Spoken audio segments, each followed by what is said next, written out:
I am, of course, a great admirer of the impeccable credibility, professionalism, and business savviness of BusinessDay.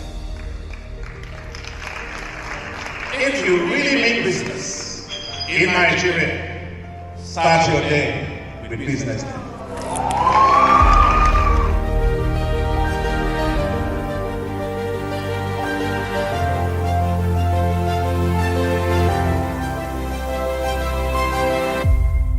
BusinessDay is West Africa's leading provider of business intelligence and information, delivering premium content across diversified media platforms, including online, mobile, and print. Since its inception in 2001 with a weekly newspaper production, BusinessDay has expanded its reach to provide exclusive content accessible through print, mobile, and online channels. At BusinessDay, our mission is clear: to be the foremost provider of business and financial content, empowering readers to make informed decisions in Nigeria and Africa.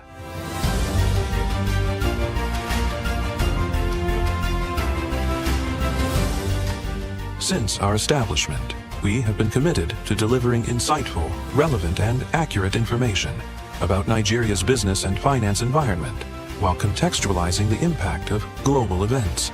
We monitor the stock market, analyze the companies driving it, and report on government policies and their economic implications. From decoding market trends to dissecting economic shifts, we offer actionable investment ideas and serve as a compass for decision-makers navigating complexity.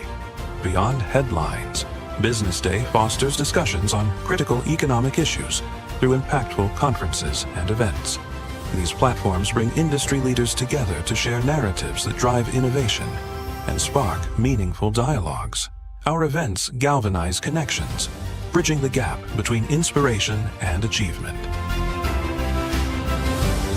For businesses seeking visibility, our strong digital presence offers unparalleled opportunities, with millions of followers across social media and a dynamic website attracting visitors from within and outside Nigeria. BusinessDay is the ideal platform to boost visibility for your products and services.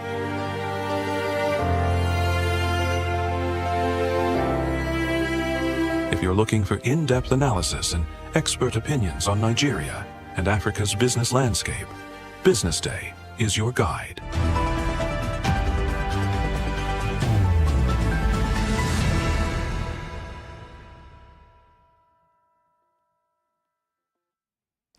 This is Business Morning Live right here on BusinessDay Television. My name is Elizabeth Musa. Let's see what's making the headlines this morning. Tinubu raises soldiers' monthly salaries from 100,000 naira to 250,000 naira. And resident doctors signal strike may be shelved after agreement with government. Delta targets year-end power overhaul, eyes growth in marine economy. Now, transmission line falls worsen Lagos electricity supply crisis. Now, let's begin the news as President Bola Ahmed Tinubu has approved an increase in the monthly salaries of Nigerian soldiers from 100,000 naira to 250,000 naira in a move aimed at improving the welfare of military personnel and strengthening the country's security architecture. The salary review forms part of broader efforts by the federal government to boost the morale of troops engaged in counterinsurgency, anti-banditry, and other internal security operations across the country. The administration has also pledged to improve the welfare of members of the armed forces through better remuneration, enhanced training, and increased investment in military equipment. The development is expected to provide financial relief for service personnel amid rising living costs and reinforces the government's commitment to supporting the military as it intensifies efforts to address Nigeria's security challenges.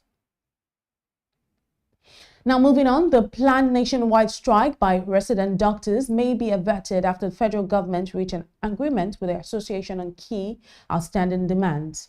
Following discussions with government officials, the doctors indicated they would suspend plans for industrial action while the resolutions reached are communicated to their members and subjected to internal approval processes.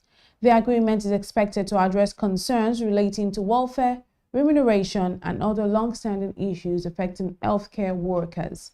The development raises hopes of uninterrupted healthcare services across public hospitals, where a strike could have significantly disrupted patient care. Both parties have pledged to continue engagement to ensure their agreed commitments are fully implemented and to prevent future industrial dispute. In other news, the Delta State government has set an ambitious target to complete major reforms in the power sector before the end of the year, while positioning the state to unlock new opportunities in the marine and blue economy.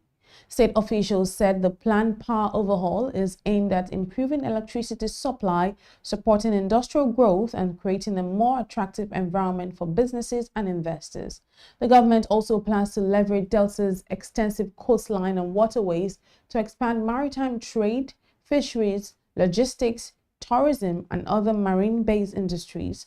The twin strategy forms part of the state's broader economic development agenda to diversify revenue sources, create jobs, and strengthen infrastructure. Authorities say improved power supply and greater investment in the marine economy will enhance productivity, attract private capital, and accelerate sustainable economic growth across Delta State. Now, to end the news, persistent faults on key electricity transmission lines have further disrupted power supply across Lagos, deepening outages for households and businesses already grappling with unreliable electricity. These transmission challenges have reduced the amount of power delivered to electricity distribution companies, forcing load shedding across several parts of the state. The latest disruptions come as demand for electricity continues to rise, placing additional pressure on Nigeria's aging power infrastructure. Power sector operators say efforts are underway to restore the affected transmission lines and stabilize electricity supply.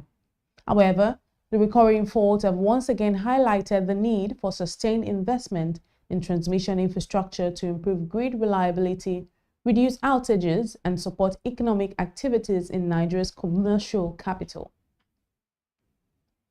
Well, that does it this morning on Business Morning Live News. Up next is the newspaper review. Do stay with us.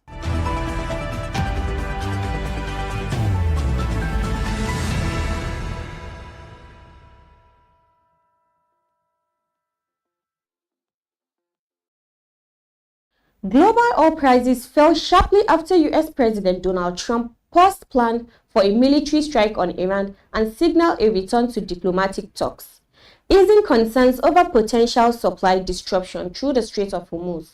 Brent crude dropped about 7%, while Nigerian crude also declined after previously trading above $85 per barrel.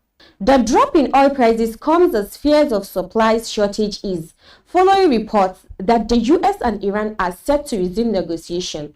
A reopening of the Strait of Hormuz could improve global crude supply and reduce pressure on international oil markets. For Nigeria, lower crude prices present a mixed picture. While oil remains the country's biggest source of government revenue and foreign exchange earnings, meaning lower prices could reduce public revenue and put pressure on foreign exchange reserve, consumers may benefit. Cheaper crude could lower refinery costs for the Dangote refinery and reduce landing costs for fuel importers, potentially leading to lower petroleum prices, reduced transport costs, and easing inflationary pressures. Analysts say if diplomatic efforts continue and global supplies improves, oil markets could shift from fear of shortage to concerns over oversupply, especially as production increases from non-OPEC countries and OPEC Plus gradually unwinds production cuts. As global markets continue to monitor developments between the United States and Iran, investors and policymakers alike will be watching closely to see whether easing geopolitical tension translates into sustained lower oil prices and relief consumers, while Nigeria balances the impact of weaker crude oil revenues against the potential benefits of low fuel costs. Pleasure of welcoming great supporters and friends from INMA. He's the president, and then of course L. Wilkinson. And then Doreen is heading the work in Africa.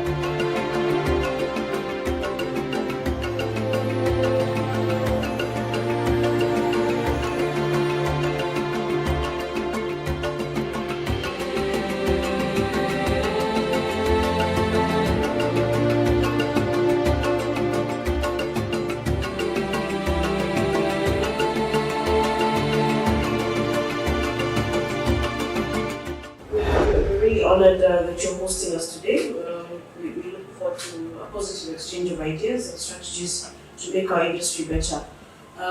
With me is Al Wilkinson. He's President and Executive Director of International News Media Association, all the way from Ghana. And we're happy to have him here. I'll let him tell you guys more about him and why he's here.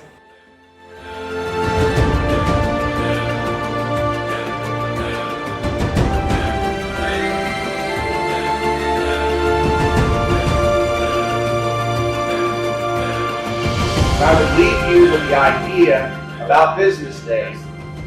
No platform can take it. No AI can replicate it.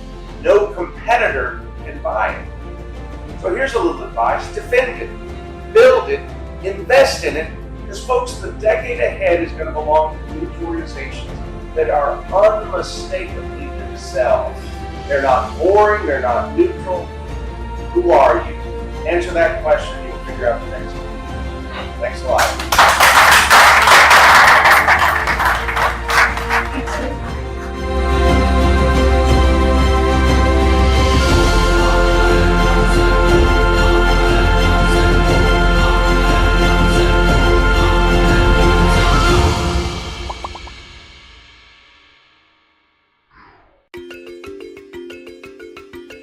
Pleasure of welcoming great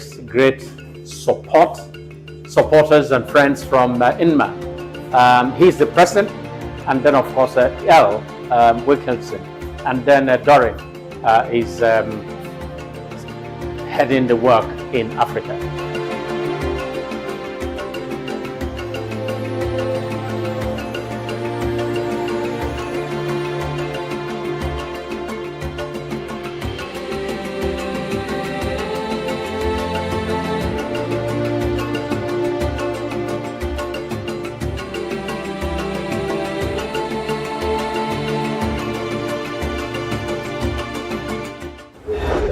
Honored that you're hosting us today.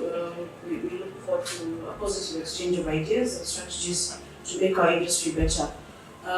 With me is Al Wilkinson. He's President and Executive Director of International News Media Association, all the way from Ghana. And we're happy to have him here. I'll let him tell you guys more about him and why he's here.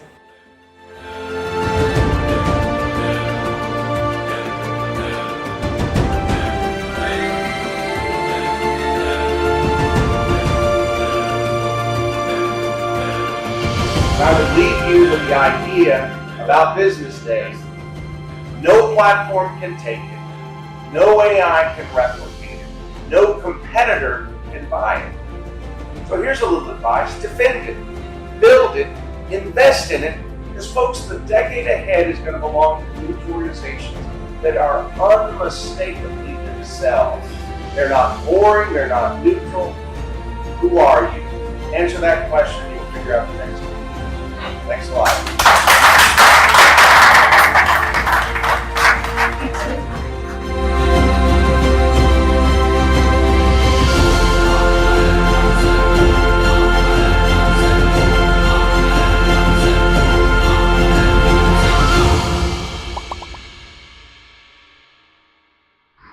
For 25 years, BusinessDay has delivered credible journalism, intelligent analysis, and decision-shaping insights to Nigeria and Africa's business community. Introducing Africa's first AI-integrated website, enhanced with powerful new capabilities. At the heart of the new platform is the AI-enabled chatbot, built to help you navigate stories faster, ask questions, get summaries, and access deeper context instantly. Text-to-speech functionality, allowing you to listen to articles on the go. The Murtala Muhammad International Airport, Lagos, has recorded an 11.8% growth in air traffic. Whether you're commuting, driving, or multitasking, BusinessDay now moves with you. And with our new language translation feature, our journalism becomes even more accessible. You can select your preferred language, thereby expanding reach across diverse audiences in Nigeria, Africa, and beyond. This innovation reinforces our commitment to being not just a news platform, but also a smart, accessible, and future-ready business intelligence hub. As we celebrate 25 years of impact, we step confidently into the future, powered by technology, driven by credibility, and focused on you. Visit the new Business Day website today and experience the future of news.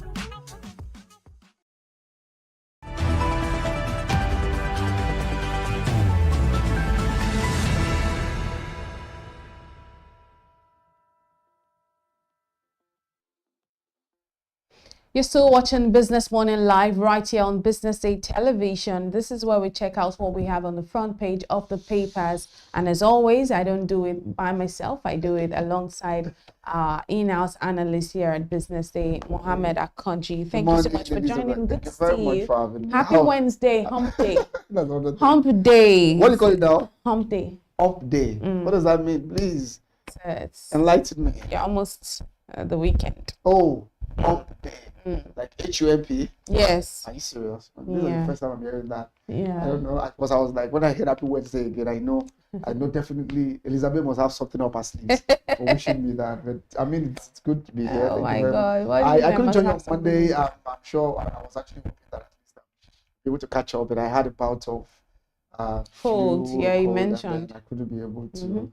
But at least, I mean, it's good being here. And I'm sure there are a lot of things on several fronts, you know, the sporting world. I'm not sure that I've been following the West African, the Women Cup of Nations. I haven't been following. Okay. So at least we're playing tonight as well. Nigeria is playing tonight. Our final round of games that will likely decide whether we are going to qualify or not. And at least we're wishing the Super Falcons all the best of luck. But don't forget, they've actually been the 10 times winner. I mean, that's the record. No one has actually been able to beat that. Of the 12 editions held so far, we've won 10. Crazy. Yeah, I'm serious. I mean, the women. What a man can do, a woman can do better. Look at that. But Look at the performance that. tonight is very important because it's been a seesaw performance so far. Of their 2 games, they've won 1, they lost 1. And the group actually looks a bit tight, you know, because if it goes one way or the other tonight, the permutation we are looking at. So the only team that is sure of going out is Egypt. So Nigeria, Zambia, and Malawi will have a chance of qualifying. And so by 9 p.m. tonight, we'll know. But we need to win by a good margin, and hopefully hoping that Malawi will actually be able to do the better of Zambia. I mean, because those are the permutations we are working with. Because if at the end of the day we all head with 6 points each, might likely be Egypt becoming the whipping girls or the whipping ladies of the group will go out, and the remaining team will be on 6 points. They need to boil down to other factors. I remember last year Nigeria won, and they promised them. Oh, of course. I think it was exactly. I mean, that was 2 years ago, 2024 AFCON. Gifts and all of that. Did they? Yes, did they? I think some of them have actually realized they've redeemed them. I want to be sure. Give those gifts to them. But I think, in fact, the last of them was actually a house in Abuja for each of them. And I think that was just given to them maybe a week or thereabouts to the commencement of this particular tournament. That's some other issues. But you know, the typical Nigerian scenario where you have the national team always at loggerhead with the FA about promises not being redeemed, about pledges that have made that have not yet been recovered. So I'm sure that's because, in fact, the first game they lost, like I told you, Falcons lost to Malawi. You know, shocking result. This is Malawi's first attempt at the tournament. And then there were reports that they didn't perform very well because of some of those promises that they promised them were not redeemed. Luckily, second game, Super Falcons are able to come to the party and they won. That's actually what's actually putting them in the tightrope at the moment. So I'm sure that last game is today. They will know what is going to be able to happen. Absolutely. Let's keep our fingers crossed, and well done to our Super Falcons. They always make us proud. The women, Nigerian women, keep making us proud. And it's no fire wasted in sports. So let's see what we have on the front page of the Business Day newspaper this morning. As always, we like to start at home. The big story on the front page of Business Day paper this morning says cheaper Latin American oil threatens Nigeria's grip on Europe. That's the big story on the front page of the Business Day newspaper. And I do like that we have a graph. I have a thing for charts and visuals, right? Or visuals and all of that, yes. So it's always most catchy times, and yeah, it catches my fancy. So that's why I'm always very, I don't want to talk about another newspaper, but there's a newspaper, you know, I'm always saying I like that they have infographic. It just sort of breaks it gives you a picture. So yeah, you see the news, but then you just see, okay, you can see data, the numbers in a way that just breaks it down. There's something about, so I love this. But let's move on to the top left-hand side. On page 30, it says crypto tax rules pulls traders out of shadows with teen first policy. Now, this is a conversation we're supposed to have on Business Money Live, but we'll definitely be having this conversation in the coming days. They're still analyzing, so I tried to speak to a number of experts, and then they told me they were still analyzing it. It's a guideline, it's a rule that's just recently released, so they're still trying to get a hang of it, so they don't just want to rush into the conversation. So I said that's fine, so we'll definitely have someone speak on it. And on page 31 it says CBN cuts government financing as assets top 138 trillion naira. And on page 31 it says, can Nigeria's youngest JAMB registrar restore trust? Firstly, let me say congratulations. I always like when I see young people being up to the task, taking up the mantle of leadership, giving opportunities. So well done to the new registrar. And that's why we'll give it. So let's start with the one story that catches your fancy. Okay, maybe I think I will actually be able to join you with the information, the infographs, actually be able to resonate with you very well. I'm sure take a bit of a time on that. And that is one of the major warning that I think one of our energy correspondent put out there is the fact that recently, and if you look at the graphs, you see that there's actually a trend. We try to look at the trend of our avocado oil and the Brazilian Brazilian equivalent would actually be able to sell in Brazil. They call that Brazilian Buzios. That's actually their own oil line. And it appears that recently they've discovered ways to be able to produce their crude oil in a very, very cheap manner, cheaply. And that has made them to be able to rival horse recently. So I think it's just to be able to call to a particular fight. Don't forget that our oil, our major exporting nations are actually in Europe.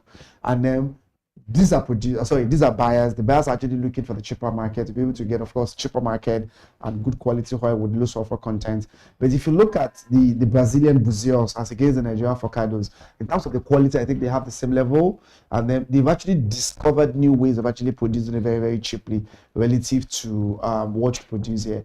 And we all know what the consequence, what the implication of that will be, which means that it is going to be able to give them ample European markets where we are operating on to be able to take a bite of that particular cherry. So I'm sure that this story here by Ibrahim Abubakar was just also to actually be able to put the regulators, the stakeholders involved at stake, right? So to be able to put them on the edge. That what can we really do? So if there is a particular machinery, if there's a particular equipment that they are using to be able to produce cheaper oil, right? Because it's the same quality of oil, just to be able to understand the procedures. Yeah. The procedures now have become cheaper for them to do relative to the way we are doing our avocado pipelines, So the avocado line is actually where we channel our oil to the exportations in Europe. So I'm not sure it's only about the quality. It's not just about the quality of the oil. We have sweet crude just like Brazil. But I think more importantly is how they're able to get it to Europe more cheaply than ours. And so this is actually a ground that we need to be able to see, and that could likely be able to affect our holdings, right? The kind of and they mustn't dominate, because that's our it's a very destination dominant market. So we can be able to get to Asia may not be, because we have most of these oil producing countries are also in Asia. So Europe has actually been our topmost export destinations. Countries like Netherlands, for example, Belgium, always have access to our crude oil. Sell to them. So, but now it appears that the Latin American nations, that's Brazil, right, as well as not only them, we've seen Brazil, we've seen Guyana as well. That's another Guyana as well. These two nations here are two very popular oil-producing nations in the Latin America, in North America, and in Latin America, venturing into Northwest Europe. So it is very important, because if our audience at home be able to read the paper, you will see the comparison that was actually made, right? And you see the trend over time, how ours have actually been at the point ahead of them. The focados have been, so you compare focados to the buzios of Brazil and Argentina, and you see that it appears that the focados, in terms of exports, right, that's actually going into those places, have actually been trending down as of July 2026. So, which means two things that I just wanted to do, just like I said. One, we need to be able to ramp up our production procedures, make it cheaper, and then also be able to ensure that we can be able to produce at volume. The more we can also be able to produce, the likely to be able to reduce the average cost of production. Well, let's move on and talk about the CBN cutting government financing as assets top 138 trillion naira. Yes, I think we just heard about that now. What central bank were trying to be able to do. I think it was even this morning I heard of a particular story. Because we know that for a while now, government have actually been given more of CBN has tried to be able to change posture to ensure that more borrowings actually go to the government, right? In terms of, for a variety of reasons that the central bank have actually cited.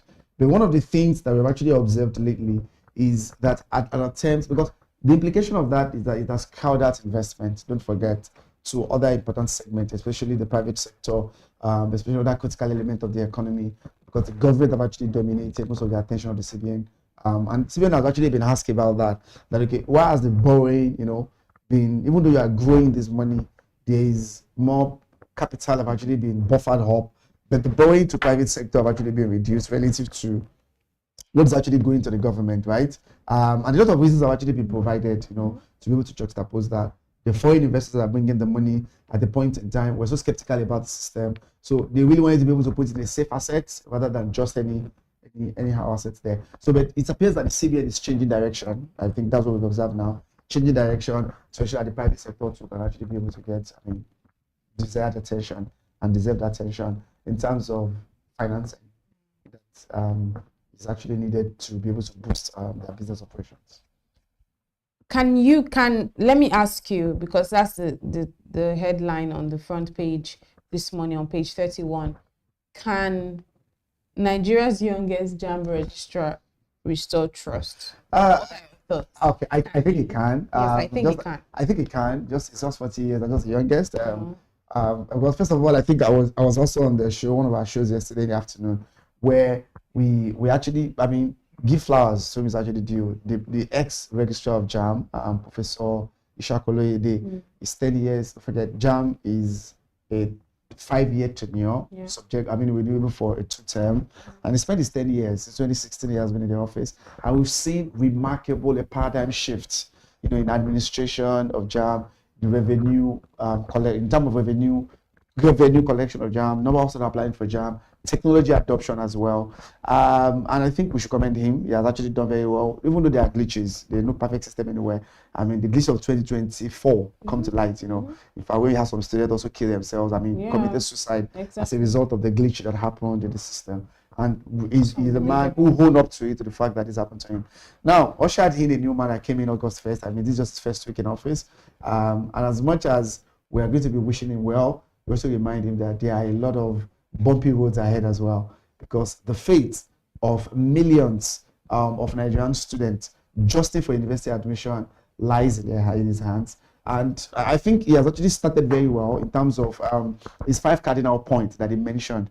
I think he said the central point of his own administration will be around discipline, technology, trust. He mentioned 2 other things as well. Discipline, technology, trust. We ensure these are the focus, these are the cardinal point. Discipline in the JAMB system to ensure that we're able to weed out the bad eggs.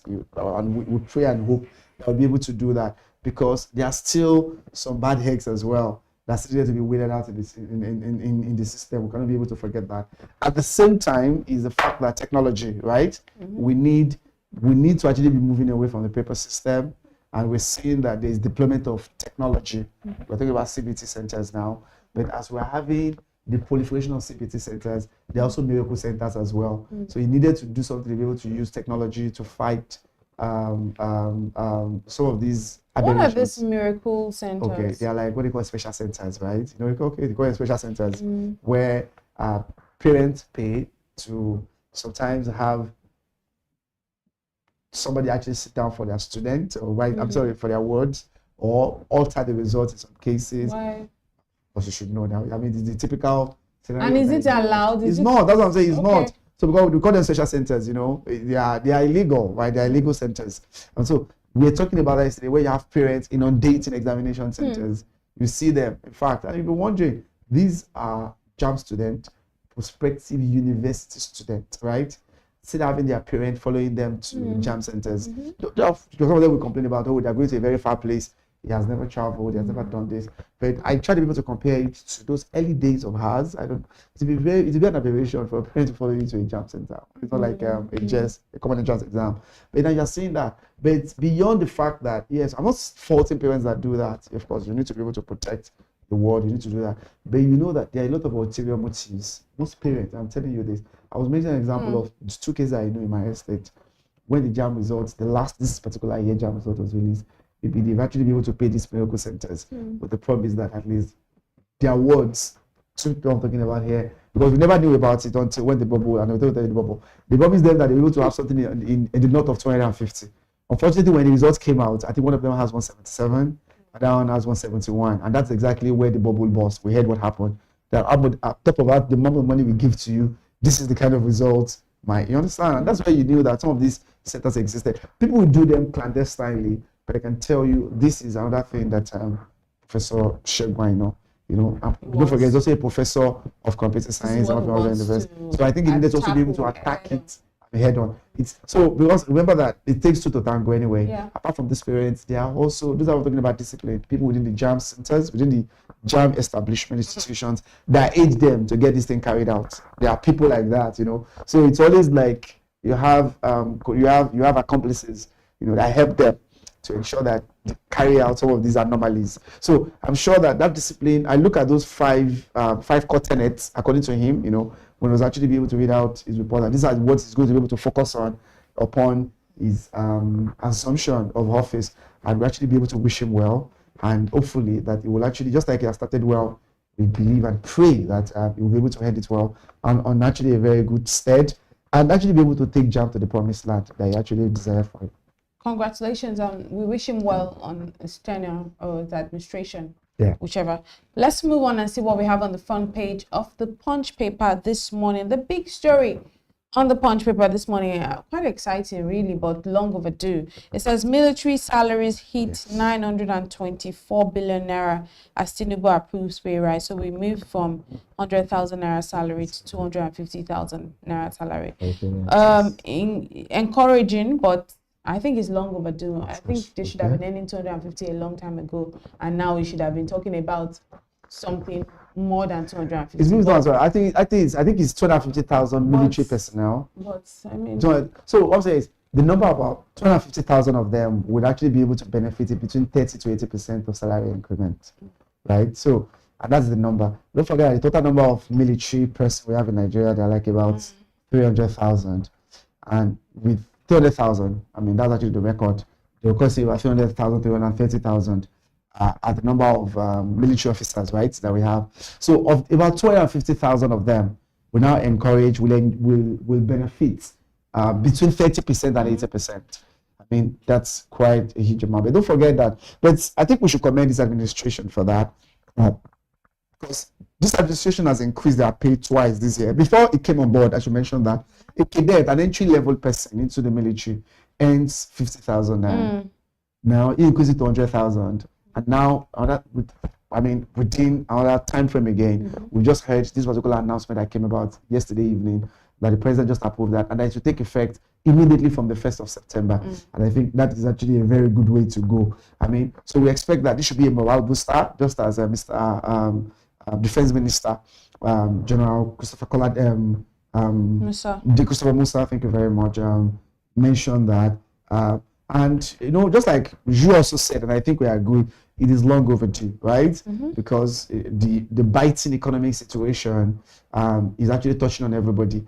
So we expect that it's not only stop on these, other military architecture, other security architecture, security apparatus, I mean the police, the Navy, all other ones to also be able to benefit from some of this. And also extended to also other Nigerians as well. All of us, I mean, like at this point in time, the current pay that most of us are earning are actually not enough. It's not. So of course, I'm sure. It's not. You can't even take it to the bank. There's no wealth. There's no proper wealth distribution. Of course. Right. I think it's concentrated in hands of. There's no wealth distribution. Honestly, it's crazy when you think about it, and you think about how many Nigerians, 90% of us, I think 90%. 90%. It's up to 90%. I can say so wealth distribution, of course, we agree. The question is the 90% of our country's wealth. What's the percentage of the population that controls that? So if we have a system where just 1% of the population controls about 90% of the available wealth to all of us, it's sending the wrong signal. But when I look at the recent report from Forbes last month, to say that's the first time Elon Musk, for example, which became the first trillionaire in dollars, he became that in June this year. And they said when he became that, his wealth alone is his wealth is actually more than the top 10 billionaires in the world combined. His wealth is actually more than all of them. If you had the next 10 billionaires after him, his wealth is more than them. That's one. Two, his wealth is more than 50% of the global population. One person. That was just launched the SpaceX. I mean, the SpaceX was just launched into space there. And that's why I said that. So I think it's a global, this imbalance, it's inequity, as we call them, unequal distribution of income. It's unfortunate anyway. So but if we now trickle it down, which is what Elizabeth said. So let's look at Nigeria as a context. We also have the same thing. We're trying to see that I've not gotten an exact figure of, so, okay, is it the same thing whereby we have a Dangote, for example, or those 1%, the top 1% as we call them, are they the one controlling about 99% of our resources?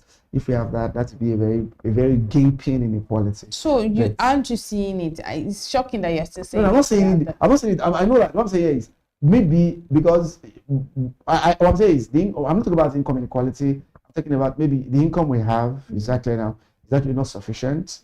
Of course, I agree. To actually be able to at least measure up with the current economic realities. No one can be able to follow that. And we know that one of the things most of the presidential hopefuls will campaign on is something about minimum wage. I'm sure there's a discussion right now, it's been hovering around, that it has to increase, right, from 70,000, if we take it back to 100,000. But when that happens, there must be consequential adjustment, isn't it? Every other thing too, I mean, at different levels will actually, will also be able to follow through. But it is important what you raise as well, that maybe even people that actually, apart from what is just the military, we're talking about the military now, the troops are the one that benefit from this. So we're looking at how can it go around? I'm more concerned also, not even because the next thing our government will do is create one outreach where they would share food and they share this thing. More than anything, people need opportunities and sustainable opportunities. Things like healthcare. When I'm saying, well, it's even beyond money. Things like healthcare. There should be nutrition. There should be access to free healthcare and free good healthcare. There should be access to free education. So because education is also how you get wealth. You understand the wealth of the mind. We need more wealthy people. See, education. People are lacking education. Of course. Right. So there's access to education. Now, an average young person now, it's unfortunate that the kind of people that they are role models, streamers. That's an average young person. An average young person doesn't want to even go to school. Exactly. So, I have a friend who happens to be in the government, and she was saying that, and then she was saying that they had an event recently, and they gave young people, and they awarded them like scholarships to go to school after graduating from secondary school, and they awarded. She said that she was shocked that there was no excitement in their faces. No excitement, no appreciation. And she literally, like, she said, like, she can't even For explain dummies, it. what was happening? You know, that's something that maybe back in the day. Of course, you got it. You know, and they like announced it, and they give them gifts. You know, we keep talking. We mentioned the likes of the entertainment shows and the kind of amount of money people are really, of course. We're saying that if we can have organizations and bodies that also invest for education, you know, even though we know that we have some of them, but the money is not always as equivalent to as entertainment. Entertainment. But they're trying to be able to change it now, of course. Then you see that she said they were just indifferent, like it just feels like people don't believe in education again, and that's because you see that Olodo uprising thing. It's a thing. It's actually a thing. But let's move on now and see what we have. The other stories on the front page of the papers this morning. On the top left-hand side, it says fake agency probe. Reps to grill controversial DG at undisclosed location. Look, that's one of the most ridiculous stories that has emerged this year that I've been following. I just find it unfathomable. And on page 29, it says doctors suspend strike as presidency brokers truce. And on the bottom left-hand side of the papers, it says 2027 ADC fires back as Wike dismisses Amechi's reverse influence. And on page 4 and 5, it says robbers shoot LASU graduate during attack on POS operator. And on page 9, DHQ reopens surrender window for Southeast gunmen. And on page on the bottom page 9, it says federal government unveils Almajiri reform, bans street begging. I want to talk about the street begging thing. I really want to talk about it. Okay. On the Lekki corridors, which I know you also apply, do you know how that place has turned now? Seriously? That when you see the begging is crazy. You can't even, you can't even drive an exotic car without them. Honky, howling you down. I'm not saying one or two. Didn't you see over the weekend where Jarvis and Pella, the two streamers, where they got married? Did you see the way? This is unbelievable. I think some of those it's scary. It's borderline dangerous. I'm saying that even I think I saw some. You can't even move. Like it's like a battle. Those beggars. Those are what do you call them? They said they're hype men or something. Street begging. What do you mean hyping? So I think I saw begging. I know just them coming that we have these days. It's all part of begging. You think begging is only the people that have physical deformities. So what I'm trying to say is that it goes beyond the Almajiris. Like the apples they are begging whenever, and because we have a culture. It's not even a culture, and it's not even like it's bad. Many times you will see that people will wind down and just throw money at them. Okay. Do you understand? So they've seen it as you can't drive a Mercedes Benz. You can't just drive any car that is not a Toyota Camry. They'll hunt you down. Okay. They will definitely come to anything that looks, and it's like most of this entertainment, because they all stay around that. They find it enjoyable, and they'll just it's for their ego to throw out money, and then if you're not one of those persons and you're driving such a car, they will still come for you, and they will almost destroy your car if you don't bring anything out. So my point is, they need to do something. Somebody was saying, I'm not experiencing to that level. I know maybe like the level you're actually hearing now. I've not really seen it to that level. It's terrible. But I know I observed that wedding over the weekend. I think I look at those boys, and it was like, some other celebrities I never knew myself. They were the one mentioning the names. It's like the way they are hailing them. So somebody just be able to like pack, and the next thing is you see those boys. I see them in droves. Maybe another one. But these other ones are the way they will come. If they still drive an Escalade, there was a day on my street. Okay. I think it was Bonner that was fasting, and there was it's a G-Wagon. Even on the street. I was hearing noise. It was almost like an attack. Like it's so bad. So I was thinking, what's going on? And then I found out because burnout was causing, it's because of money and all of these things. And it's really terrible. I mean, it is. How But it's good. I think it's good you flag that up. What is now. happening? It's good you flag that up. So if federal government is actually contemplating banning almajiris on the street, maybe because I'm not sure that this will not actually be. They will not count these very as soon. The poor, what's that thing they say? Eats the rich. Because if they will, Ira Star's younger sister still posted 2 days ago that they destroyed her car because they came to surround her car again because they wanted show me love. That's show us love. They thought it was Ira Star. She's not Ira Star. That's my point. So any normal person now can't even drive a nice car, exotic car, and just enjoy someone that's scary. They're just talking about get your own money and buy your own things. Because if you don't give them, they feel entitled to it because these people on this corridor, these entertainers also, they've encouraged it. Exactly. I think that's where money out. If you don't, they're looking at you like what is happening to you. They think that they're entitled to that. Like, oh, I'm listening to your music. I'm watching your shows. Which music is it bringing money? But that's what you also then talk to content creators like I'm using my money to buy data to watch you. Education. They need to get people on the street because that is why these ones are not almajiri. Call them the beggars as well. Yes, exactly. But they are begging. So they will not be counted in that bracket of almajiris.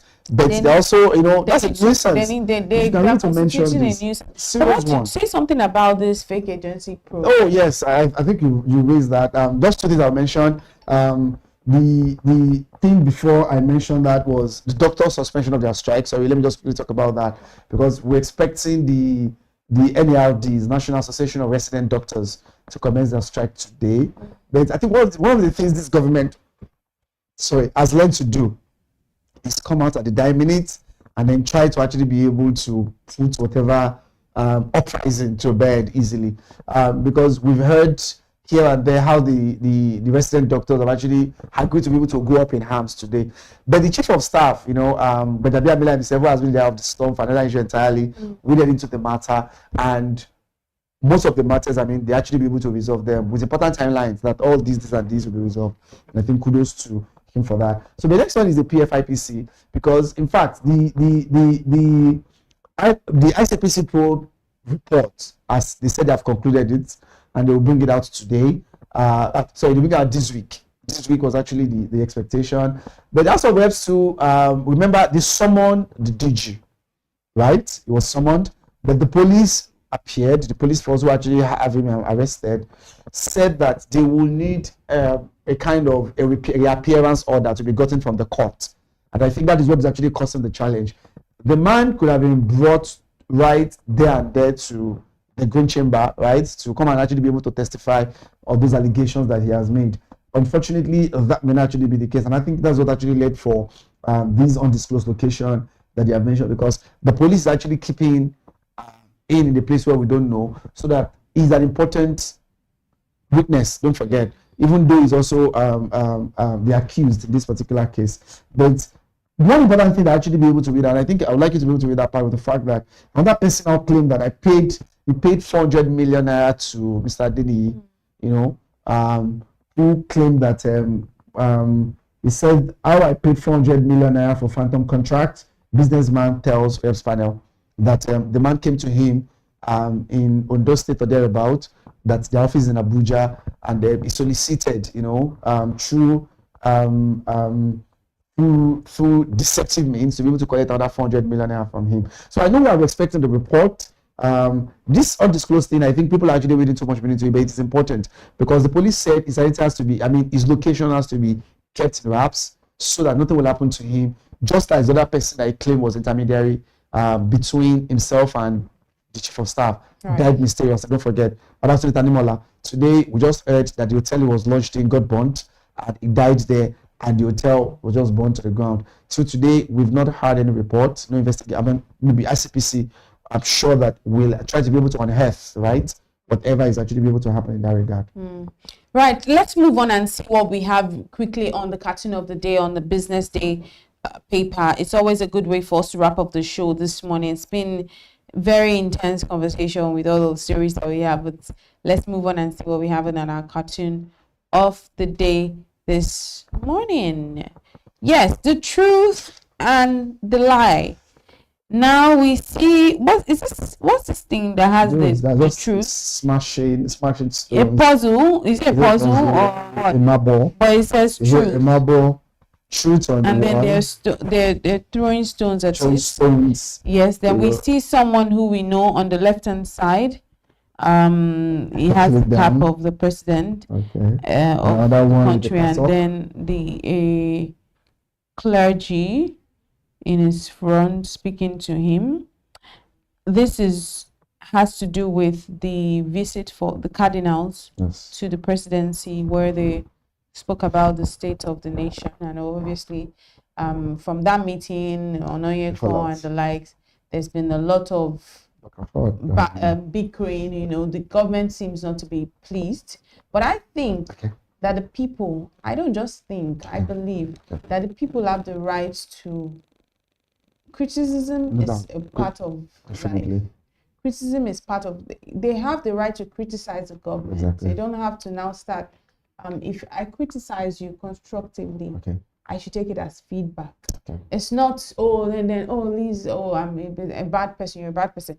So that's the truth that the cardinals, the clergymen have given to the presidency. So the question is, these people on the right hand side are the people. I mean, you can see that maybe they're vandalizing the Joe Hall, they're throwing stones. So which peradventure maybe they could be the president, I mean the presidency team, right? They're trying to pass. That's what Mr. Soko intended. But the question is just two things I want to mention. One is, if you say something to me, you fact. I think they said fact and truth are universal, right? And if there's any way anyone try to be able to distort the fact or distort the truth, I think we also have the right, or I also have the right to actually be able to respond. To say, this, of course, constructively, not in an attacking form. Because to me now, I have not seen. I listened to the vice presidential candidate of ADC yesterday, and I was really taken aback by some of the things he was actually talking about in terms of, they started hurling abuses at the cardinal. But I didn't really see anything about abuse there, other than the side of rejoinder, a rebuttal, and that the fact that these are the facts that actually be able to put out there. And I agree with you. The government is actually there. It's like a rolling stone, as they call it. Everyone is actually allowed to be able to criticize constructively, of course. Talk to the government, put the government to account, take them. But when that has actually been done, the president has given you the audience, you'll actually be able to make your points clear. Amazing. But now be able to now extend it further to the point of what happened on Friday, I think was an overreach. But at the same time is that everybody's entitled to their opinion, don't forget, but not everyone is actually entitled to their own facts. Fantastic. Well, good way to wrap up on the conversation. Always a delight speaking with you, Mohammed Akonji. This is where we'll leave our newspaper review. We've got more conversations coming up on Business Morning Live. Do stay with us.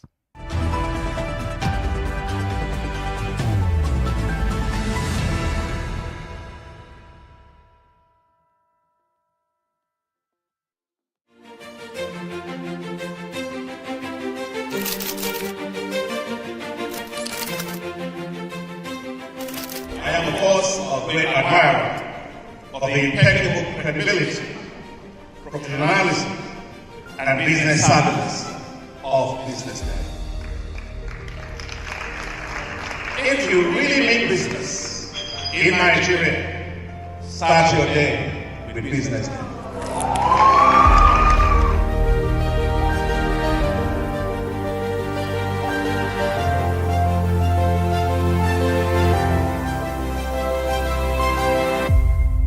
BusinessDay is West Africa's leading provider of business intelligence and information, delivering premium content across diversified media platforms, including online, mobile, and print.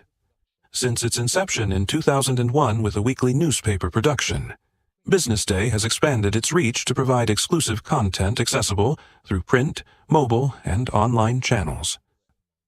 At BusinessDay, our mission is clear: to be the foremost provider of business and financial content, empowering readers to make informed decisions in Nigeria and Africa.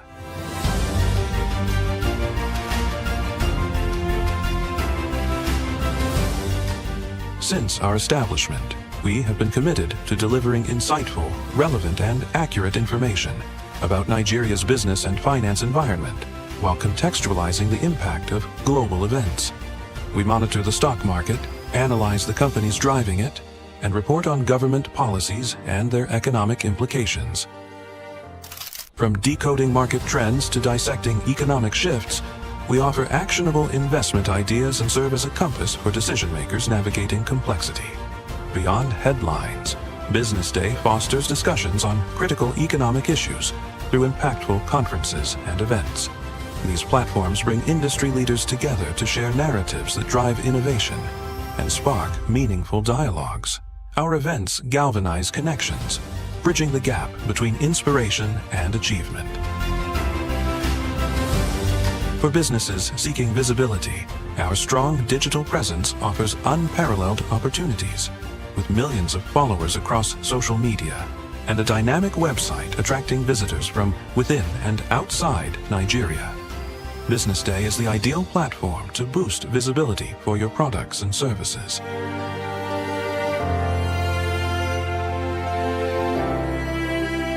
If you're looking for in-depth analysis and expert opinions on Nigeria and Africa's business landscape, Business Day is your guide.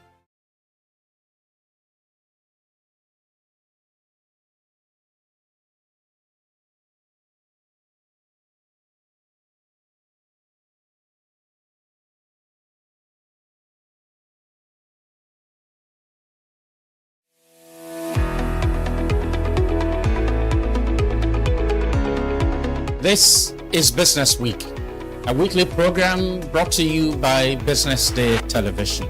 And we're live from Lagos, the nation's commercial capital, bringing you the latest insight into the stories that matter for business and the economy.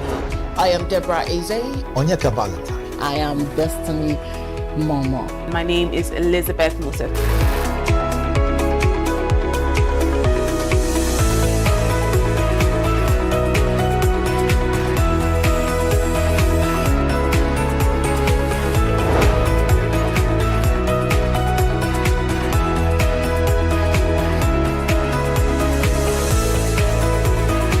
When you think of business, think no more, think Business Day.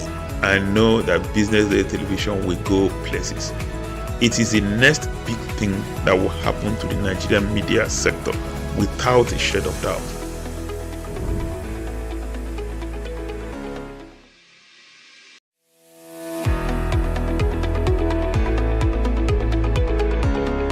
This is Business Week, a weekly program brought to you by Business Day Television. And we're live from Lagos, the nation's commercial capital, bringing you the latest insight into the stories that matter for business and the economy. I am Deborah Eze. Onyeka Valentine. I am Destiny Momo. My name is Elizabeth Musef.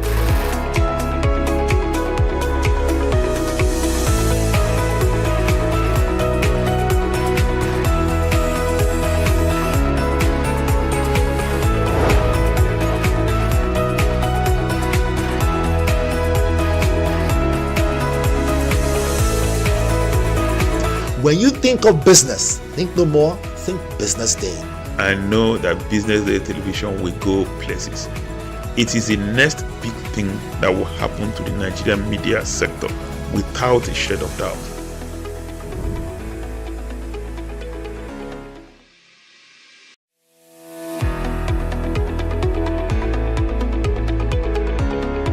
This is Business Week, a weekly program brought to you by Business Day Television.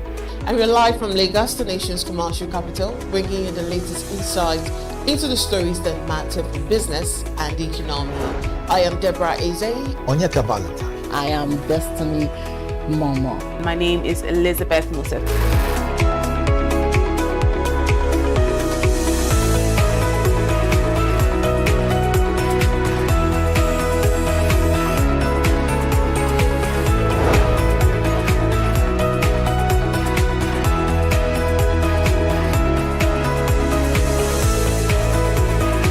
When you think of business, think no more, think Business Day. I know that Business Day Television will go places. It is the next big thing that will happen to the Nigerian media sector without a shade of doubt. For 25 years, BusinessDay has delivered credible journalism, intelligent analysis, and decision-shaping insights to Nigeria and Africa's business community. Introducing Africa's first AI-integrated website, enhanced with powerful new capabilities.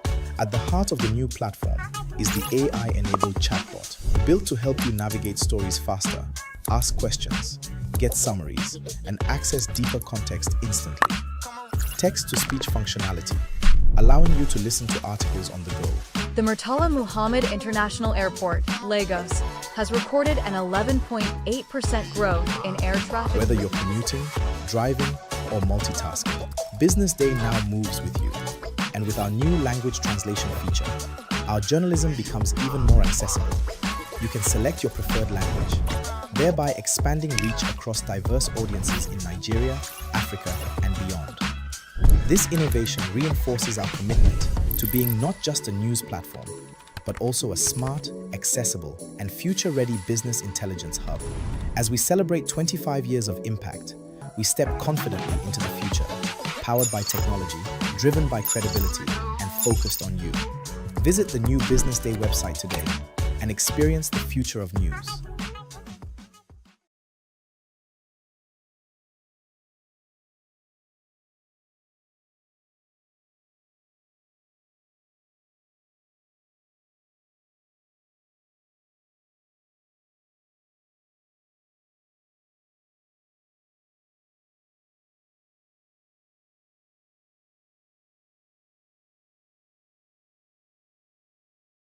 Attention business leaders. Want to make informed decisions? Join the ranks of the best with Premium Business Day.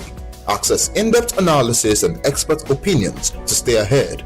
Subscribe now at premium.businessday.ng and unlock premium content. Plus, you get 50% off your first subscription. Don't miss out. Make smarter choices and seize new opportunities. Sign up now and elevate your business game. Visit premium.businessday.ng today.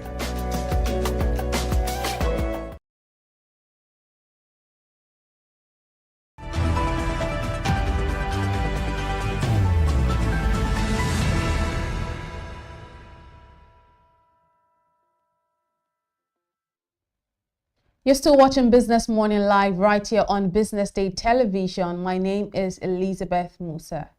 Across Africa, thousands of businesses are launched every year with promising ideas and ambitious founders.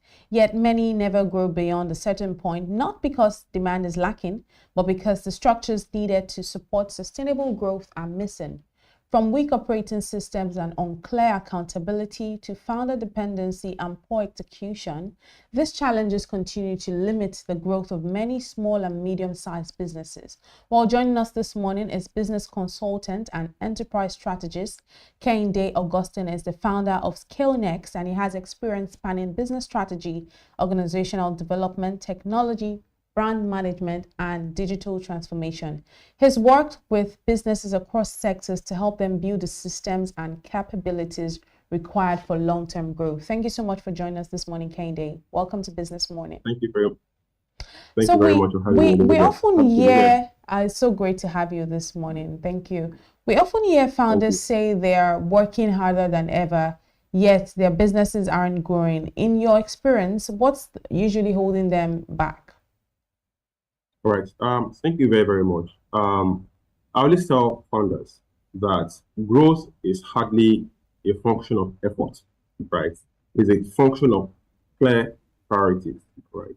And I see that a lot when I speak with founders and they tell me that, I'm doing so much. I'm the one managing people. I'm the one doing this, doing that. Yet, look at what we are. And I tell them that the main problem is the fact that you're working so hard without clarity on what exactly you're working on. So you're the founder, you started a business, you're the one who is managing customers, you're the one doing sales, you're the one approving, whatever comes to the business, financial approvals, vendor management, customer management, all of those things. You cannot scale hard work.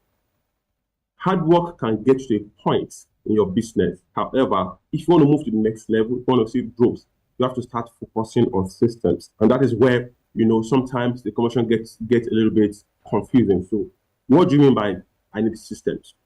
Right. As a business, when you start a business, it's okay for you to be managing some of these things at the beginning, right? You are the founder, so you have an idea of what you're building. So you're managing product development, you're managing marketing, you are talking to customers, all of those things, all right? However, at a certain point, your hard work, your efforts start to become the ceiling, which means that your business cannot grow beyond your effort.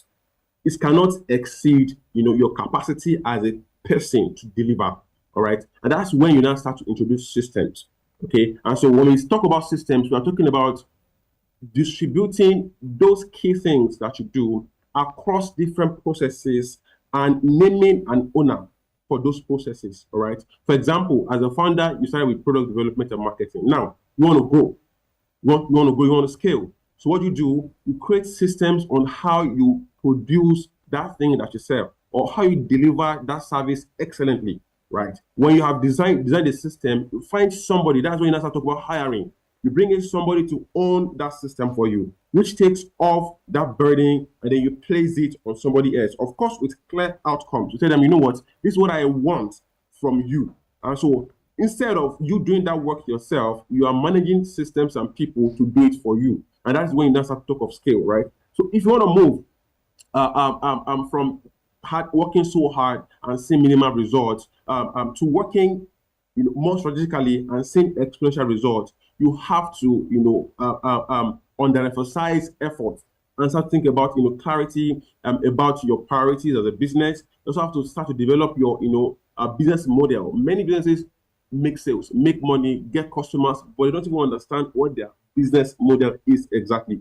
And so because that more personally, you are running all over the place, helter-skelter, trying to satisfy this customer, satisfy that customer, talk to this person, talk to that person, manage their relationship and all of that. But when you are clear on what your business model really is, then you can start to look at, okay, what area can I do personally and what area can I delegate to somebody else, all right? So it must be very clear that you understand what your commercial model looks like. You are clear on also your priorities. Who are we talking to at this point? Who should we be talking to in the future? What are we right now? What should we become in the future? When you're able to identify those things, then you can create systems around them, right? Find the right people, the right technology to help you, move to the next level. So that is really what the challenge is for businesses. Right, and I hear everything you've said, and I can feel the passion from your voice. At what stage should a business begin thinking about structure and governance instead of simply chasing sales? All right. Thank you very much for that question. I get asked that a lot, and it's because many businesses. I advise businesses of all stages, and some of them feel like they've passed the stage where they can properly structure, and some even feel like they're not ready for structuring. And I tell them that the best time to structure your business is at the beginning. The next best time is at whatever level you are, right? So that means that even if you've done 10 years, 15 years, and you think that you lack structure, you can still build it. And that the best time to do that is right now where you are. However, if you're just starting out, the best time to build your structure is when you are just starting, is the beginning. And people say, oh, but what are we structuring exactly? We have no customers, we have no products. Our products, have not gone to the market yet. We're not clear what our business model is. All of those things, and that is exactly what structure solves. All right. And so when you say structure, people tend to think, oh, maybe I'm talking about having an organogram. I'm talking about having a board of directors.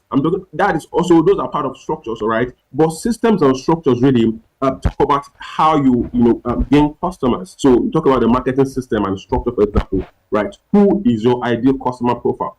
That is part of systemizing. So when you understand who exactly you're targeting as a business, then you now design how to reach them. That's when you bring in your marketing systems, all right? And then there's also product development, all right? So how do you ensure quality at all times, that anybody who comes in, to do business with you expects the same level of quality across the board. There is no variation. Today they come in and then the food, for example, is tasting so superbly well. Then the next morning they come in and then it's horrible, right?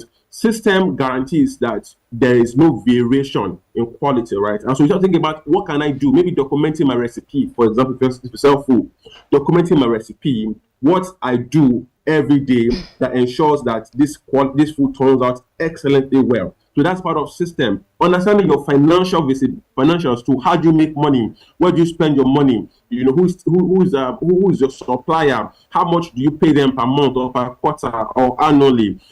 Financial system visibility, very important. So these are things that you need to have at the beginning, right? How you gain customer, how you manage customers, how you develop a product, right? And then the operational system now, how you deliver, your services to your customers in a way that the experiences are the same across the board in any place at all times, right? That's part of it. There's also even the system around managing people, delegation as a business owner, right? How do you, hire people, clear roles, clear outcomes, responsibilities, delegation, decision right, all of those things. These are things that you have to start to work on at the point that you are starting, because the more you start to grow, it becomes difficult, right? So you cannot scale chaos.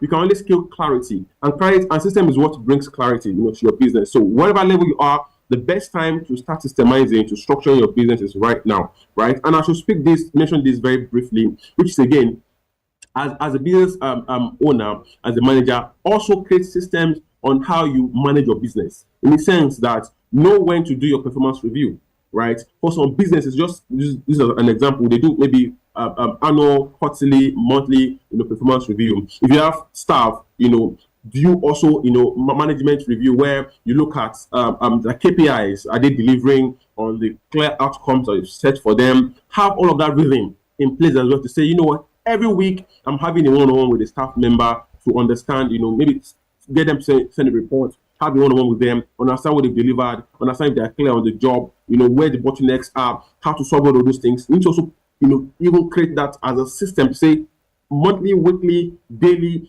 these are the things that as a manager I want to be doing, with my people for my business. So as a business owner, just starting or at any level at all, the best time to systemize your business now, right? Leave it till later and you realize that, at that point it becomes more expensive. Thank you. Right, Kehinde, you've spoken a lot about systems, and rightly so, but we see so many businesses remaining heavily dependent on the founder, which you've also addressed. But I want to know really, what are some of the very first systems every growing business should have in place if it wants to scale sustainably? Tell us some of them. Thank you for that question. As a business owner, you need 5 key systems. Right? You need financial system, managing your account, right? Where money comes in, where they go to, understanding your margin, how much profit you're making on the service, on the product, right? You need that very importantly. You need a customer, management system, right? In the sense that how you get customers, where you get customers, who your ideal, customer profiles are, and then after you deliver, there's the part of you onboarding, customers, getting customers. Then the part of post sales engagement. You have to have a system for that as well. That when the customer comes in, I will serve them with experience our products and our services. Then afterwards, what do we do to maintain that relationship? You have to have a system for that as well. Very, very important, because I always tell businesses that, in fact, your real sale does not happen at the point that the customer pays for your product or your service. The sale happens right after they've paid for that one time, because then it means you can now retain them, and they can start to generate value for you for as long as possible, depending on how solid your system is. So you realize that many businesses, it is customer in, customer out, because there's no system to retain those customers. So you need to design all of that. Second, that's the second one. The third is also employee or staff management system. You need to have a system, that help you define the roles that you're hiring for. What what outcomes you are tracking. Many people hire, and I see that a lot, spending time with founders and advising them. And I see people, hire to solve frictions, right? They hired for a particular role. That person is not delivering at a point. Then they hire somebody else to deliver what that person is not delivering. And so you realize that there's a whole lot of redundancy, a lot of duplication, a lot of a lot of confusion in the system. Many people, a lot of businesses right now that are in that point at that stage where they hire someone to cover for somebody else. And so you have quite a lot of people, in a system they're underperforming across the board, right? So there has to be clear rules, clear understanding of what exactly you are solving and why you want that person to come in, and you want to be tracking them. So that's with that system again for even onboarding, because the first and easiest part of hiring is actually getting somebody. The hardest part is onboarding them, properly and letting them understand the company vision, goals, also understand their role, clear expectations, responsibilities. This is their authority, rights or level. This is the point where you can make certain decisions. This is the point where you need to report to management or to your line manager. All of those things, you need that system. You need, an onboarding basically checklist. Is very important. The fourth system that you need to have is operations delivery system, which is again, how do you deliver your product or services to your customer, right? I mentioned that earlier, where I said that when you are offering a product or services, the experience must be the same across the board.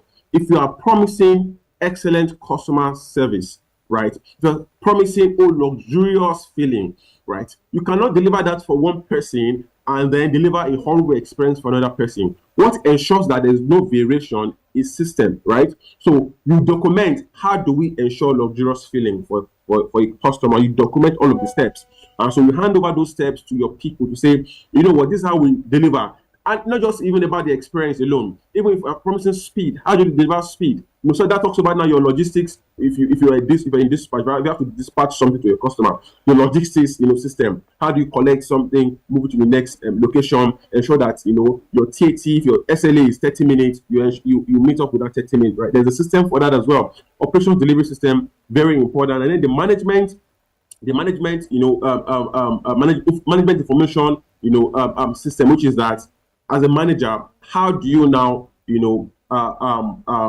review your people, your performances to ensure that you're also meeting up to your own targets, right? You have that. Many managers, many business owners just sort of like, get reports ad hoc. They think today, they say, okay, this person, what the person is even doing, safe. I've been seeing this person walking up and down since morning. I don't even know if they're living. Call it, come. Tell me, what have you done this week? Tell me, what have you done this month? If you are at that stage, if you're at that point as a business owner, you're already doing it wrong, right? You need to have set clear priorities for your team members, have a system for managing, overseeing their performance, right? There's a dashboard, there's a spreadsheet, there's a weekly a huddle where you ask for reports, and then they share the report with you. You review that. If there are performance issues, you address them upfront. If you're waiting until something starts to break in your business before you call someone for performance conversations, you're already behind time. You're already late.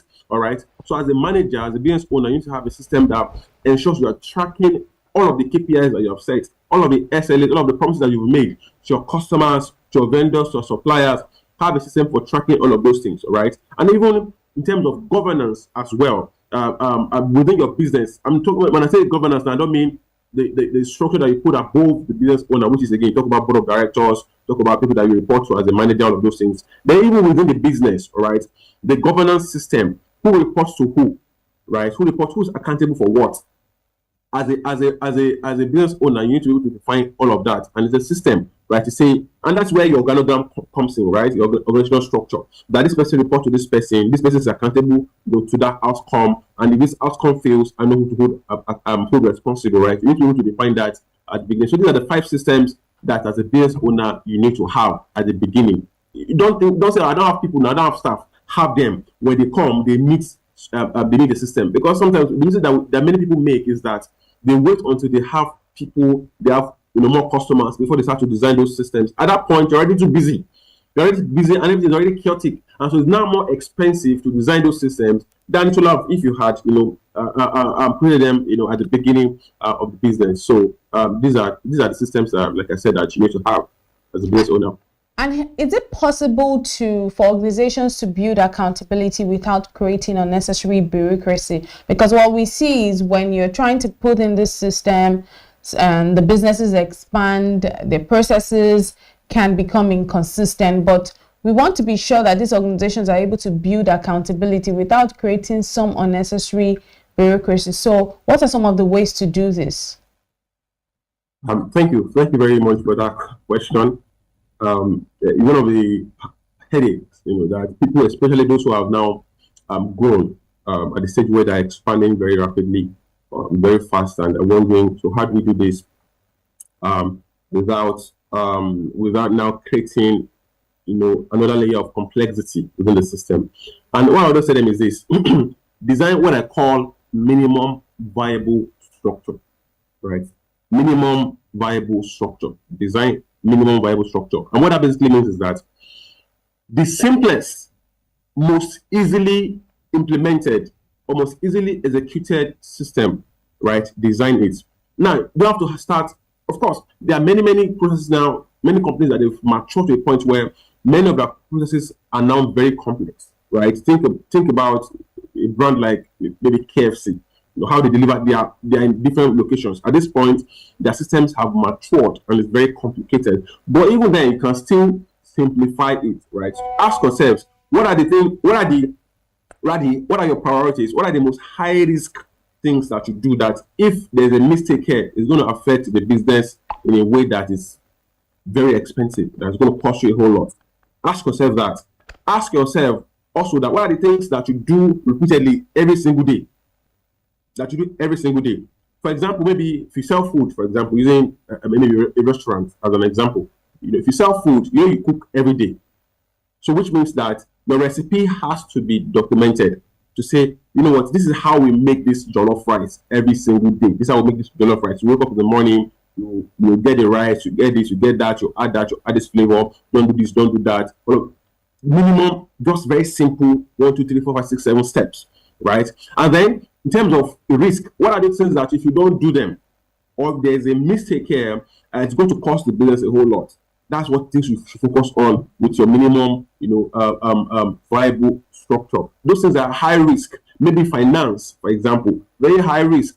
Customer management, very high risk. Operations delivery. So the things that you focus on at the beginning. And so when you now start to grow, we are expanding, you now look at, okay, how do we now expand, or create more systems within? However, if at the point where you think, if I put this system, because sometimes I talk to a lot of businesses, and in fact, the system is even more, complicated than the work itself. So they spend more time designing a system than they do, doing the work.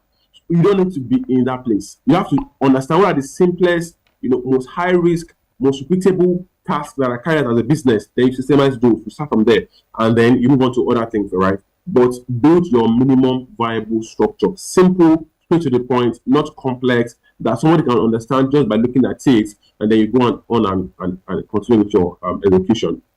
Right. Let's also talk about technology, which we often see as the answer to growth, but we also see so many businesses investing in digital tools without seeing results. Where are they getting it wrong? Thank you. Technology at this point has become, in a way, the be-all, end-all of business. They tell you to automate. They tell you to adopt that tool. They tell you to use that software. But where the mistake that I have seen, especially in the companies that I have advised, is that people think technology solves their indiscipline. People think technology solves, or business owners now think that technology can solve in a profusion. So your business is already in a bad state in terms of your operation. There's confusion everywhere. Staff are not performing. There's indiscipline, management in terms of execution. There's lack of clarity, and so you bring in technology to solve for that. While technology can accelerate growth, can accelerate clarity, technology can also accelerate chaos, right? And so you bring in technology to solve confusion. At that point, I bring technology. The problem that you're having then is not a technology problem. is an organizational identity, organizational clarity problem. And so when you solve, for that first, you introduce technology and then you accelerate that. And so before you start to bring in technology, and that's what I'm just saying with all of this is that before you start to bring, before you introduce a tool to your business, to your team, ask yourself, what exactly am I solving? What exactly am I solving? And do I have enough clarity in that area before you bring in that technology? Many people don't even understand what the bottleneck or the pain point is in their business. You just think that technology is going to automate this. We are going to introduce this tool, this software, this customer management system. It's going to help us manage our customer better. Whereas what you are even having is pipeline indiscipline. Your sales team is not reaching enough people. Your salespeople are not making enough calls.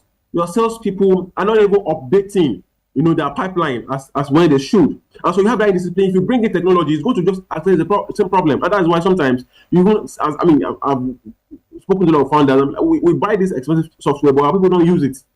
It's because already they were indisciplined. So if they were performing at a level and then you bring in technology would accelerate that performance. So ask yourself, what exactly am I solving? And do I have clarity on that before you introduce technology? If you don't have clarity, go back and withdraw. Okay, this is exactly what this flow is like, this workflow. This our customer, management. This is how we gain customers. This is how we keep customers. These are the steps to keeping customers, and then you building technology to accelerate, that for you, and you will see the results exponentially, right? And then the other thing is also adoption issue. Now you are bringing technology, and you will not train your people on how to use that technology. In fact, you didn't even consult anybody. That's also a mistake that I see many businesses make. The founder went to maybe a conference, then met somebody who is building an interesting tool, and that one says, "Oh, you know what? I think that you bring in this tool, your people would, your business will grow. You're going to get more this, get more that, make all of that." And the founder goes back and says, "Oh, let's approve this." Then it's approved, but then the founder doesn't even understand how the work is done at the moment, right? And has not consulted with the people doing the work to ask, how do you do this? What are the steps? Can technology come in here to automate any part of your work? Will it make your work easier or make your work more complex? And so you see that they just bring that technology to do and say, we bought this software, use it, and and then they start to struggle with it. There's no proper training, proper onboarding, even understanding who owns that system. Because another thing about technology is this: you have to assign an owner to that technology, right? You bring in a software to manage people, for example, who should own it. Should it be your operations, your operations manager or your HR manager? So when you assign an owner to that technology, that person will not be able to drive accountability and usage or adoption, right? So there's a lot of things that go into even bringing technology into your business. You have to understand what you are solving for. Are you clear on it? What exactly is the outcome you're looking for with technology? And so can this technology even deliver it for you? Also adoption. Who is involved in this process, all right? Who are the people that need to consult first? What do they do right now? What are they using to solve this problem? Is technology the solution? Or maybe they just keep using a simpler, can be an Excel, for example, a simpler tool until we've attained a level of operational complexity that technology will not come in and solve for us, all right? But there's a whole lot of conversion that needs to happen. Technology is not a magic bullet that come in and then you solve poof and everything. No. Technology either accelerate your clarity or it accelerates your confusion, right? You need to understand where you are at that point before you bring in technology. Thank you. Right. You've spoken so passionately about technology. Let's also talk about talent, which we see as another major challenge for SMEs. How can business owners actually build teams that drives growth instead of relying solely on themselves? Thank you for that question. I think that's if you ask any business owner today what their biggest problem is, they'll tell you it's people. They say it's people. And I say this with every sense of responsibility. Because again, like I mentioned, I talk to founders a lot. But when I talk to them, I always tell them that yes, people can be your biggest headache, but you have to ask yourself, what have you done? What have you created to enable them to perform at their best, right? You are a founder. Yeah, I understand. You are the founder of the business. You understand the product. You understand the vision. God revealed it to you, and you are inspired by the Holy Spirit or by whatever faith you subscribe to, and so you have all the answers. If you want to grow, if you want people to grow with you, if you want your people to not be your a problem, you have to learn the arts and science of delegation, not micromanaging now, right? Not micromanaging your people. And it starts with something that is simple yet powerful, right? Which I've also spoken about in my earlier answers, and it is clear roles. Clear roles. Some founders, when they want to hire, they hire because they're overwhelmed. Oh, I'm doing this, I'm doing that, I'm too tired. I don't have time for family, I don't have time for friends, I don't have time for rest. I'm all of this here. And I'm just bring somebody to come and help me do this thing. And so in your own head, you just say, you know what, maybe I'm looking for an operations manager. And so you bring in an operations manager, and the operations manager comes in and realizes that there's no operations to manage. But then you are incurring, you already brought that person to the system. You need to justify why. So you pay them, you start giving them different tasks. Operations manager, you go and be doing marketing. Operations manager, you go and be doing, you're going to be recruiting. You go and be doing, because again, you don't define clearly, you don't understand exactly what problem you want that person to solve for you.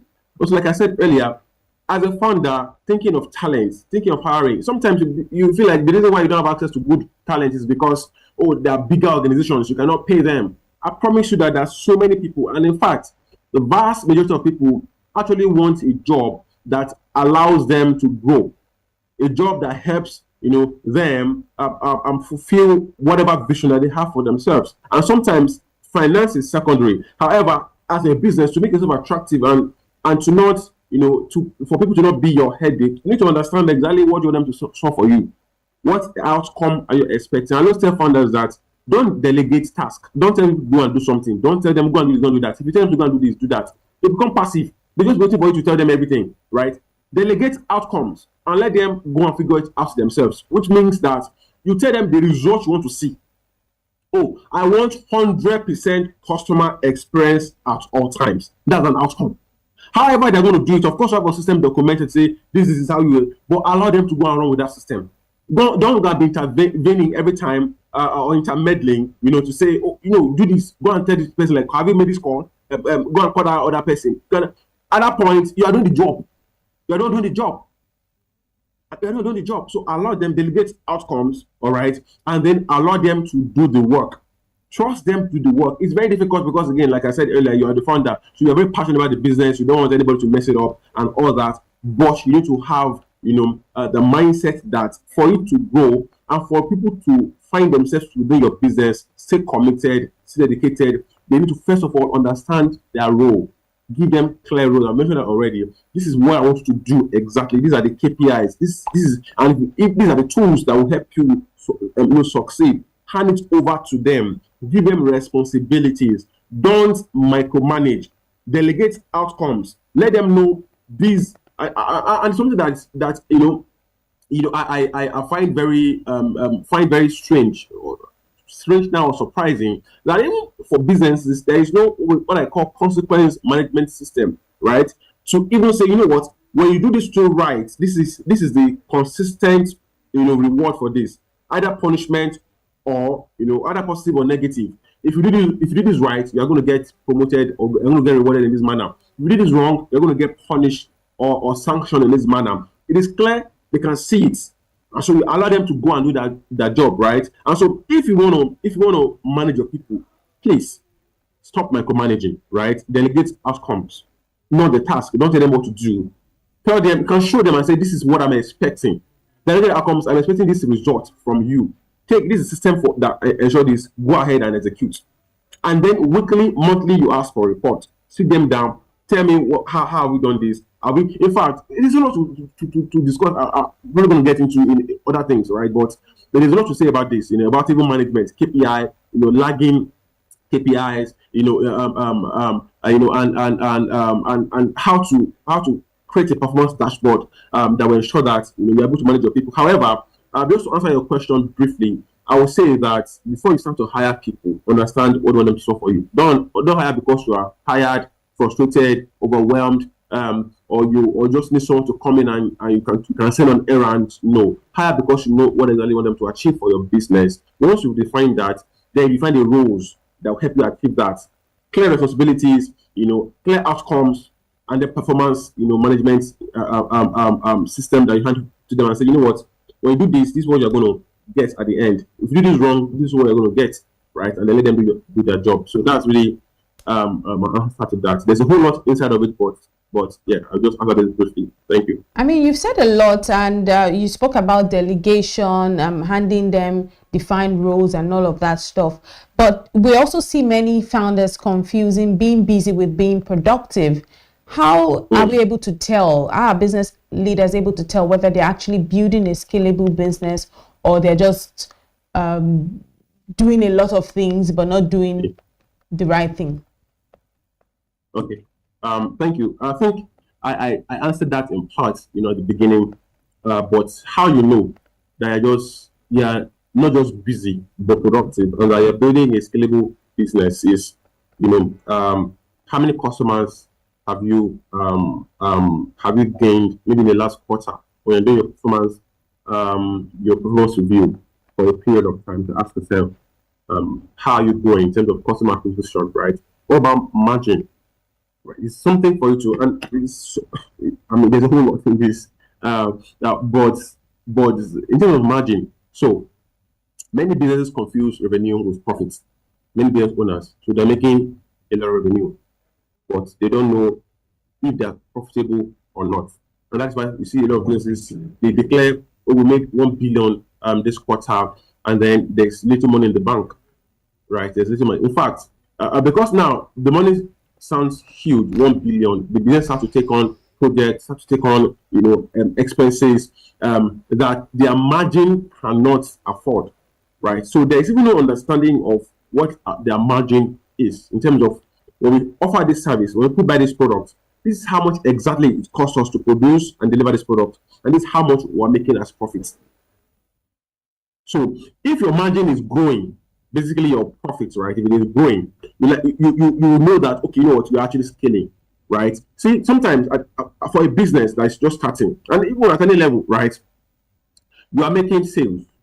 And it's possible at the beginning, your margin is very small. Maybe you are making like, you are making maybe 3 naira out of every 10 naira that you sell, right? Maybe it's small to you.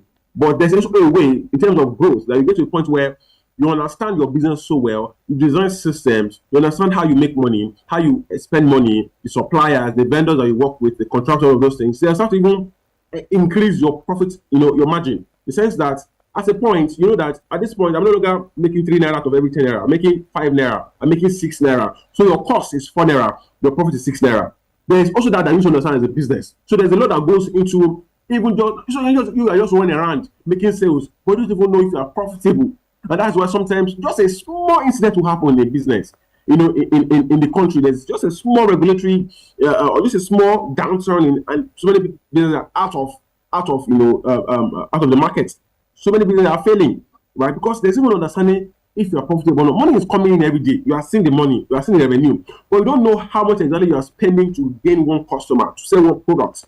But the money is coming, you don't know how much, right? So understanding that also goes a long way. And being able to see your margin grow is one way to know that you're not just busy, you're also productive, right? And then your business is scalable. The other part of it also is people, right? The people that work with you, what is the performance like? I get to address a lot of staff performance issues for organizations, right? To a point where we have to even create, a service line where we manage staff for organizations. And it's because many come to us and say, my staff, they are disengaged, they are not performing, they're having that issue, they're having this issue. And when you speak with these people, of course, there are some that, honestly, they're not good for the job. But even if you have a good system, right?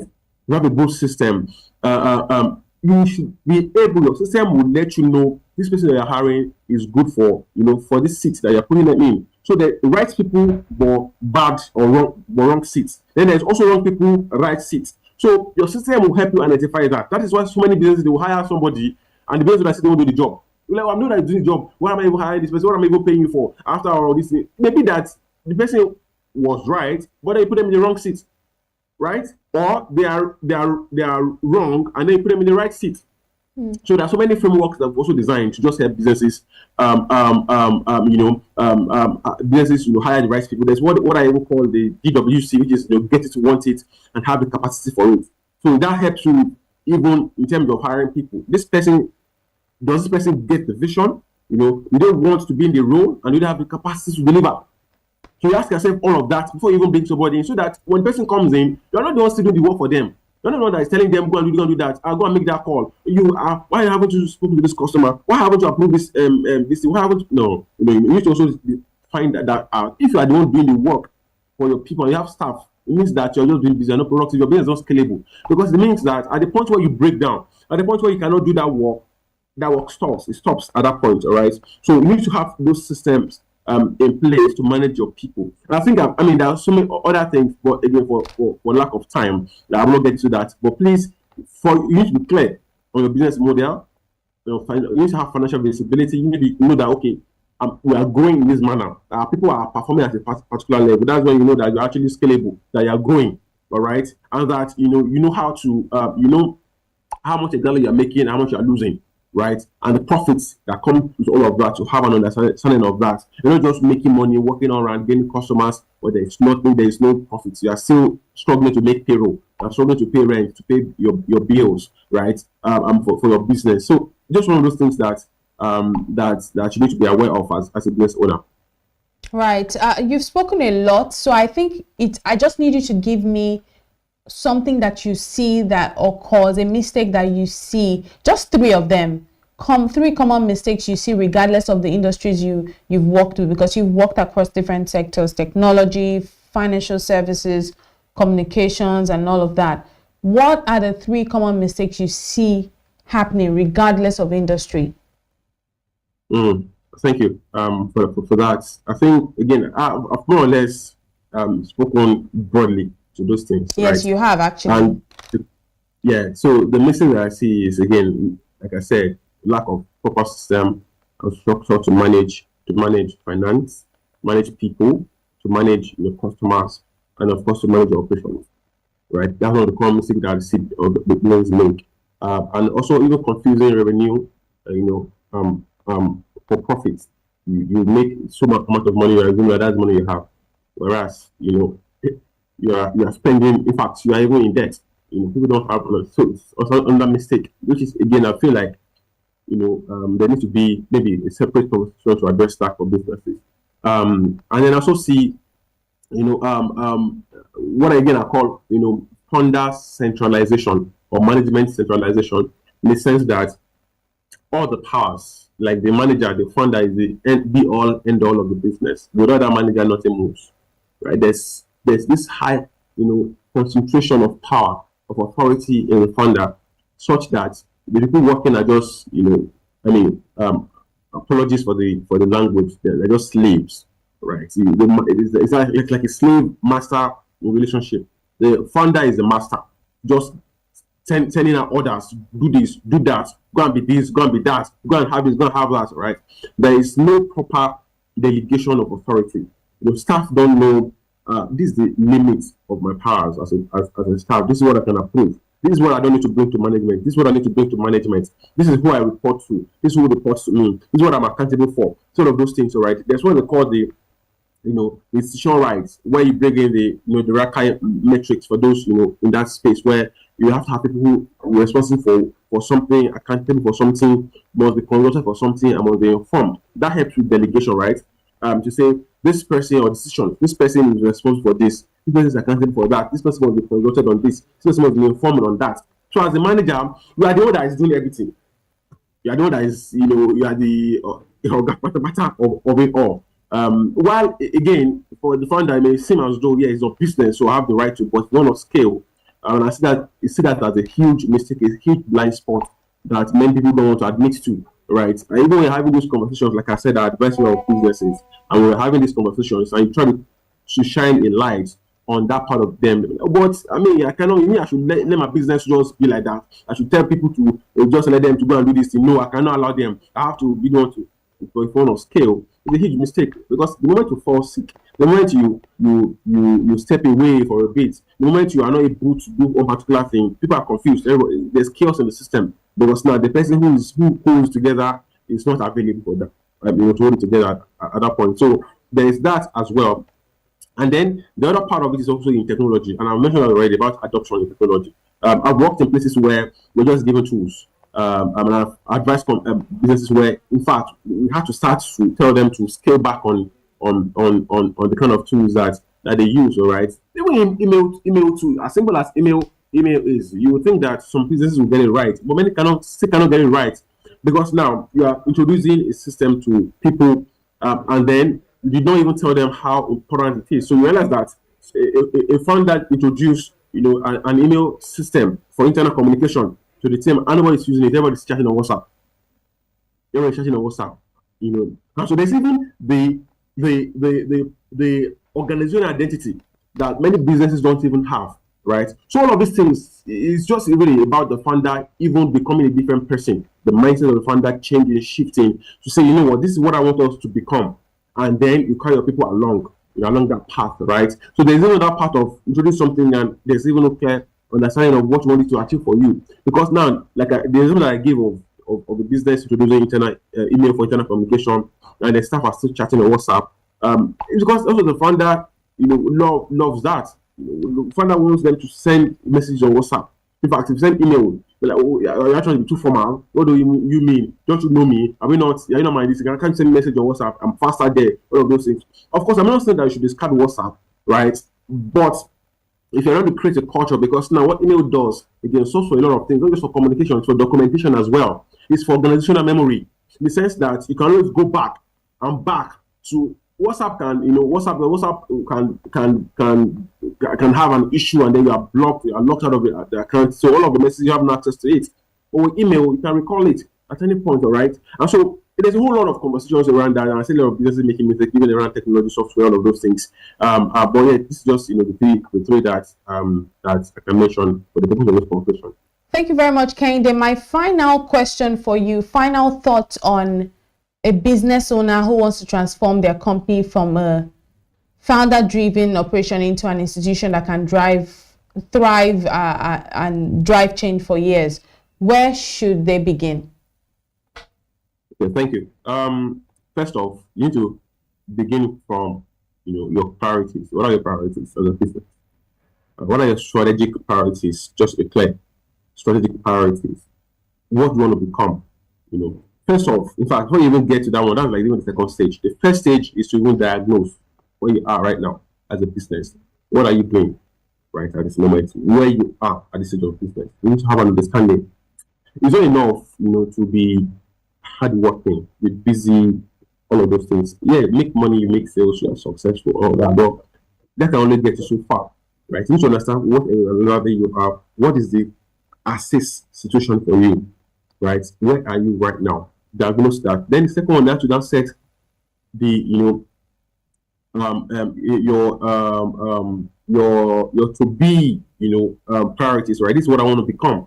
That's now your strategic priorities that I mentioned earlier. When you diagnose, you know where you are. Then you now set your this is what you want to be. This is what you want to become as a business, all right? This is what you want to become. And so that goes into that answers a lot of questions for you, right? Or that raises a lot of questions for you, right? Let's have a look at your business model. Your business model, right now, as it is right now, does it fit where you want to be, right? Your commercial model, right? Your people, that also asks questions around your people. The people that you have right now, can it be there? Can they get you there, right? Well, how do you manage them right now? Do you manage them in a way that enables performance, right? That's also asking that question. The system, the structure that I have within the system, are they good enough to get you to where you are going? And so when you have that strategic priorities, when you identify those things, I always call it the widely important goals, right? These things I want to do, this, I want to become this, all of those things. So instead that, then you now move to now the systems and the structure. Because now that you have an understanding of your commercial model, of your revenue model, of your customer, of all of those things, you have systems and structure for that. You have system for onboarding, you have system for system for onboarding staff, you have system for financial visibility into your business, for performance management, you have system for operations, for delivery of your services. Then you get into that. Then the next, if you have system for all of these things, of course, that's how to fill in the gaps with people, right? Look for people that fit this. May even mean that you are hiring new people. May even mean that you are retraining, right? People that already exist within your system. You're retraining them to fit into where you are to where you are going, right? Then you bring in technology. Technology now is not a must. In some cases, not a must have. Look at areas that, because like I said, technology is an accelerant, right? Bring in technology where necessary, and don't use technology to completely change your system, right? Introduce it bit by bit, here, there, and of course, where you think you can automate, but train your people, onboard them properly on the tool.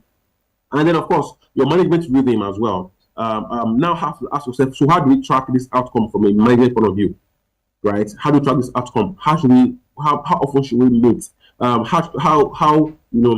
Even for me personally, who am I accountable to as a manager, as a business owner, right? Am I accountable to our board? Do I need to now have a governance structure at that level where we have board of directors, all of those things? So ask yourself that. Then the people that are within the system, how do they report, who oversees what, who owns what, right? The outcomes, put that together, and then of course, the way you also, like I mentioned earlier, manage all of these things. The dashboard that you need to create. What are the key KPIs that you are tracking? How the dashboard? It can be even a simple Excel that when you are tracking turnaround time, it must be 5 minutes. We're tracking SLA, like you are tracking customer experience, we're tracking revenue, we're tracking margin, we're tracking all of those things. You have a dashboard, and then you know how you get those reports and throw that into your system. And so there's a lot of that. However, I must mention again, like I said earlier, the biggest of all, right, is the founder identity that needs to change.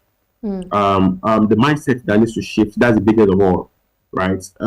You cannot pour no wine to an old wine skin. So the founder herself needs to evolve. Because again, usually I tell people that your system as business owner reviews your mindset, reviews where you are. And so you need to evolve as well to fit the identity that you want your business to embody. And so if that evolution has not happened, if that mindset has not changed, if the identity yourself as a founder has not changed, there's nothing that you will do that will still yield the outcome that you're looking for. It's one thing for you to desire skill, to desire productivity, to desire performance. Right. The other thing for you to be that person, that will enable all of those things. So yeah, that's just really answers to that. Well, thank you very much, enterprise strategist and founder of ScaleNext, Kehinde Augustine. Thank you so much for joining us this morning. Thank you very much for having me. Take your time. Right, up next on Business Morning Live, we're talking all about the Naira and its proposed stability, and then we'll be joined by an analyst all the way from SBM Intelligence. Do stay with us.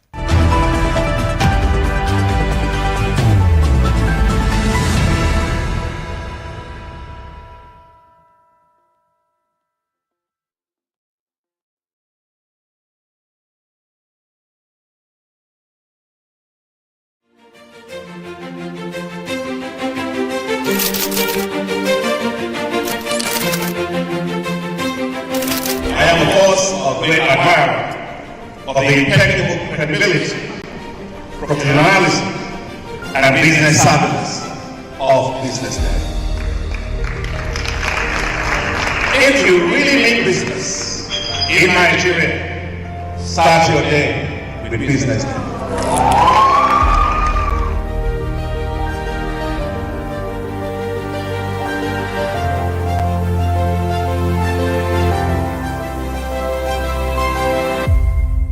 BusinessDay is West Africa's leading provider of business intelligence and information, delivering premium content across diversified media platforms, including online, mobile, and print.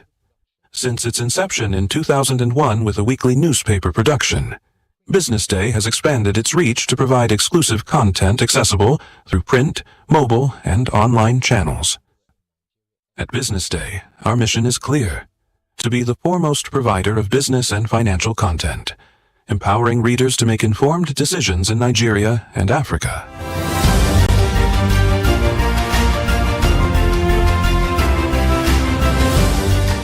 Since our establishment, we have been committed to delivering insightful, relevant, and accurate information about Nigeria's business and finance environment, while contextualizing the impact of global events.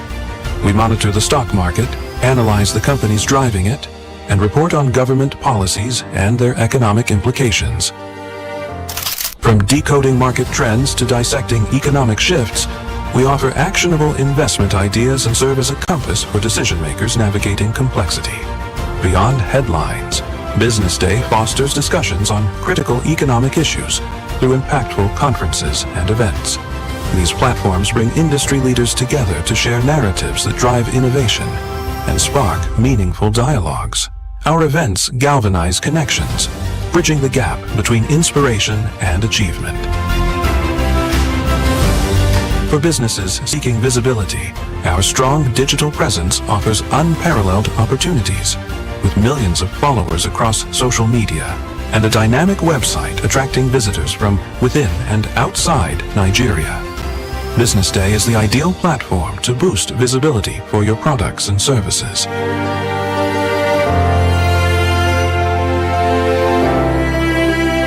If you're looking for in-depth analysis and expert opinions on Nigeria and Africa's business landscape, Business Day is your guide.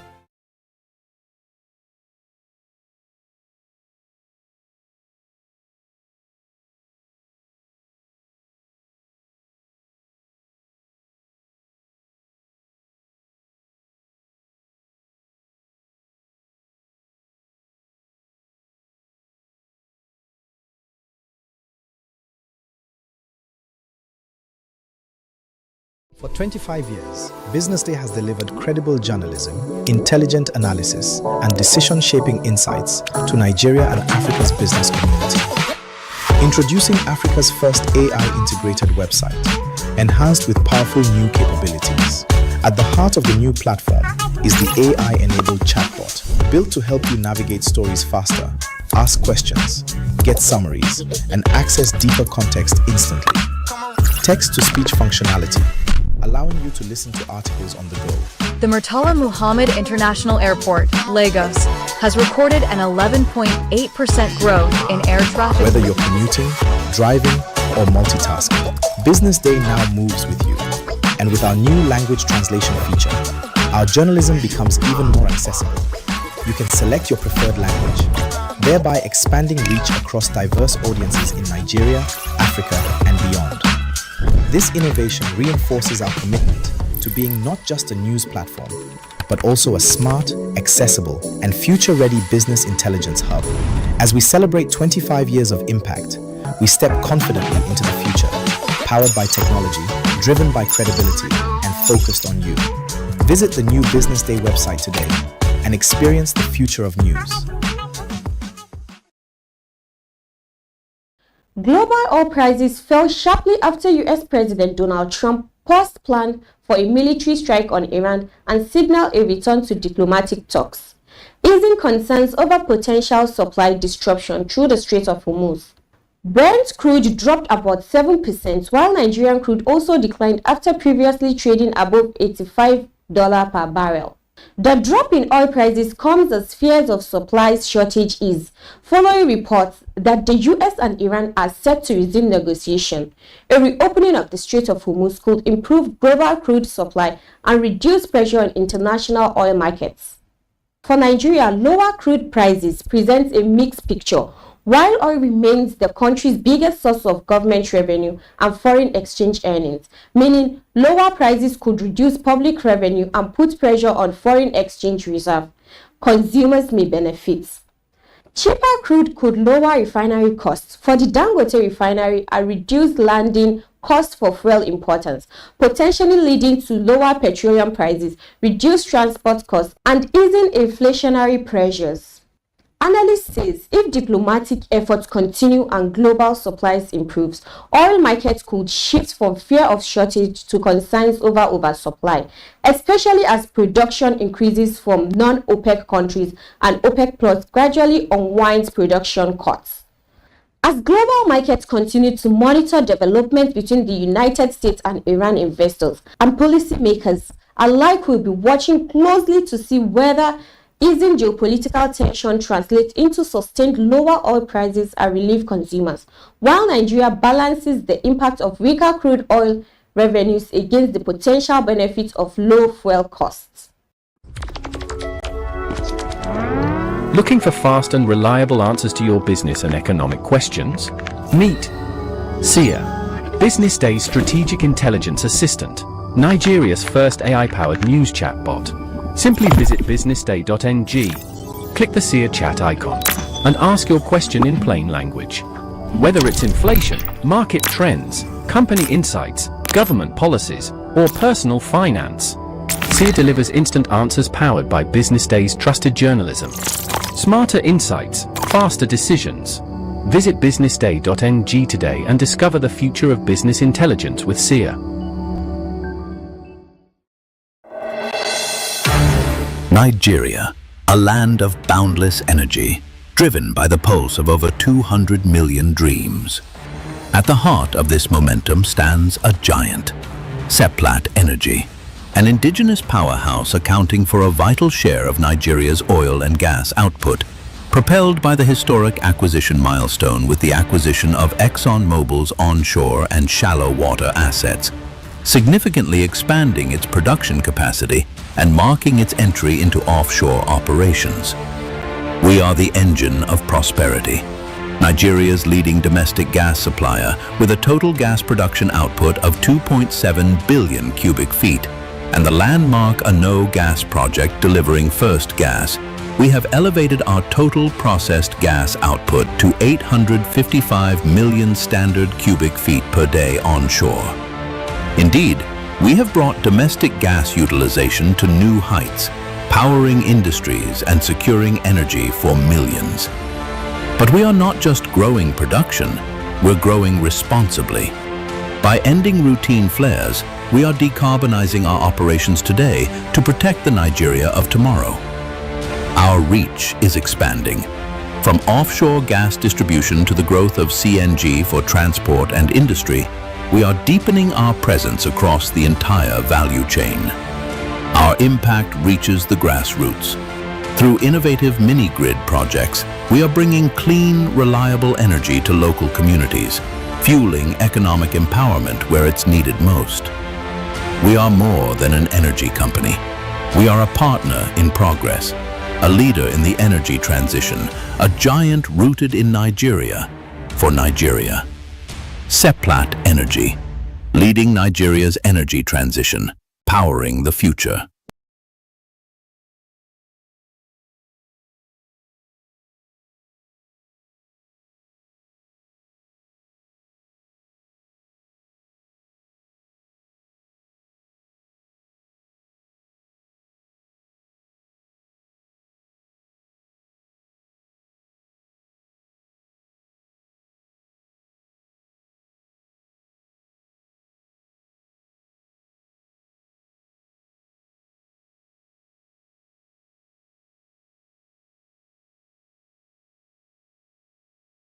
At Providus Bank, we're committed to your growth and success.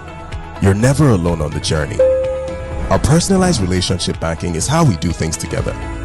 It's what sets us apart. We value every individual and partnership and treat them as such. We're committed to helping you grow and celebrating your success. This is your life story, your future, your forward. This is all about you. Let's move you forward. Providus Bank.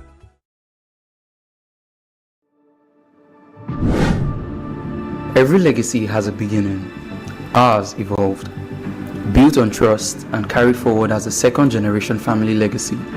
Bemio has grown into Nigeria's largest cash and transit provider, trusted where precision and reliability matter most. But we are more than movement. We deliver protection at every level, from professional guarding to journey management to concierge services. And through Bemio Polo, we reflect the identity, heritage and standards we uphold. This is modern service. This is a legacy in motion. Bemio, your partner to safer living.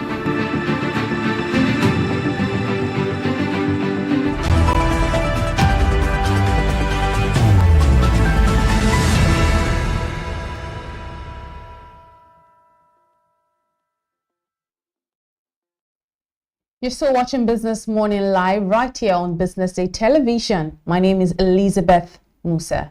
The Naira started August on a relatively steady note, closing at 1,364.83 Naira to the dollar at the official market, while activity in the interbank foreign exchange market picked up significantly. Higher trading volumes suggest improving liquidity even as demand for foreign exchange remains elevated. The central bank continues to support the market through its policy interventions backed by external reserves of nearly $52 billion.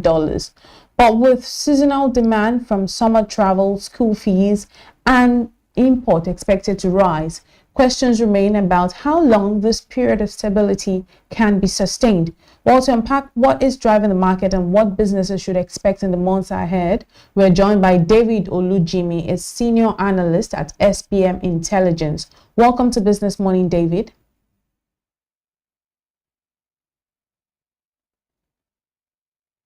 Hello, David, are you there?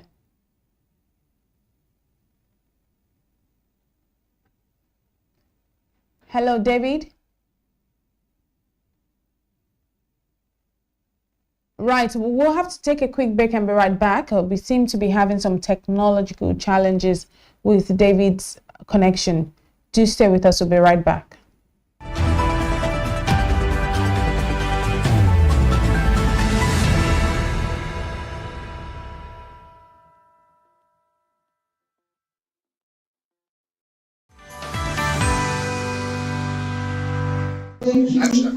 This is still the Business Day CEO Forum, the 14th annual edition, and I'm still speaking to the CEOs, business leaders in the room, and it's been a very insightful conversation so far. Right now, I have the partner tax at KPMG, Mr. Dayo Adeniji. Thank you so much for joining us. Thank you, Elizabeth. I'm going to start by asking what some of the key insights and takeaways you've gotten from this event. I mean, you've been here for the entire day, so just share with me some of the things that we must learn.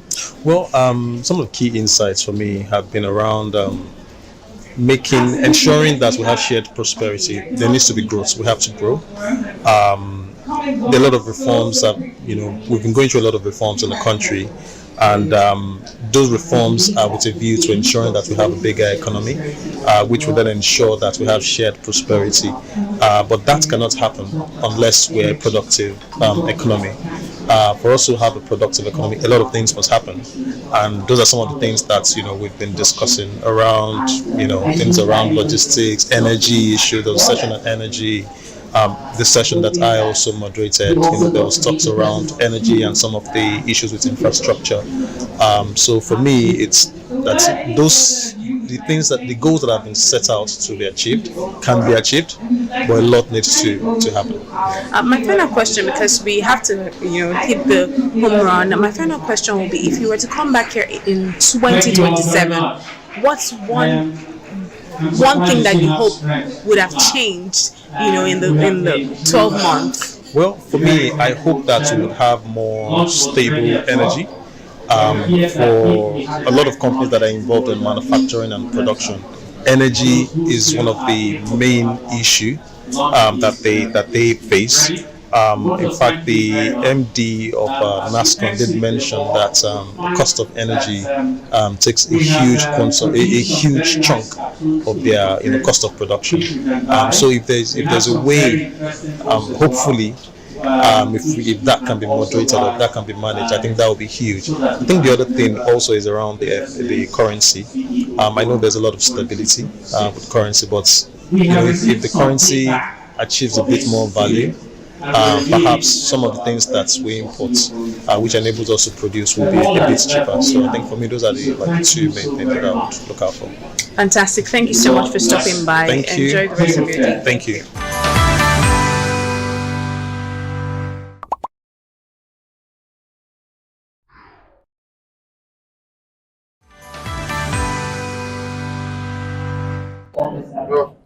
We're still here at the Business Day CEO Forum, the 14th edition, and I'm still speaking to our leaders here in the hall, and I'm speaking now with the DG CEO of the Miriam Babangida National Center for Women Development, Dr. Adedayo Benjamin Lani. It's good to have you sitting here with us today. Great to be here. Thank you so much for honoring our invite. So let's talk about the theme for this year's event, which is from stability to shared prosperity. I'm very curious to know what shared prosperity, or moving from stability to shared prosperity, what it means for you. It's the assignment in terms of the Women O'Clock reference of the Honorable Minister Iman Suleiman Ibrahim FSI, that it is now time for that socio-economic TikTok representation of women in the pipeline and intersection of repurposing gross domestic product from just being an economic index to be a community impact index through the development that investing in women and a woman bring to community. We have 774 communities. That is 774 local government areas with our mothers, our Iyalakaras, the Kosei sellers, the entire informal economy, which during the KPMG presentation clearly indicated that 80.7% is women of that GDP. And that labor market, as well as the reference gender index, is not about a women's agenda.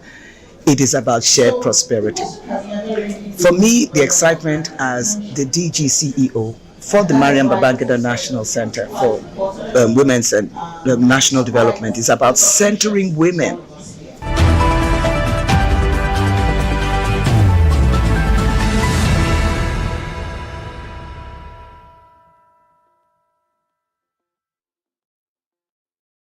Welcome back to the Business Morning Live Show, and we're going to be examining how AI and digital platforms are reshaping Africa's business landscape. And we know that artificial intelligence is no longer a futuristic concept.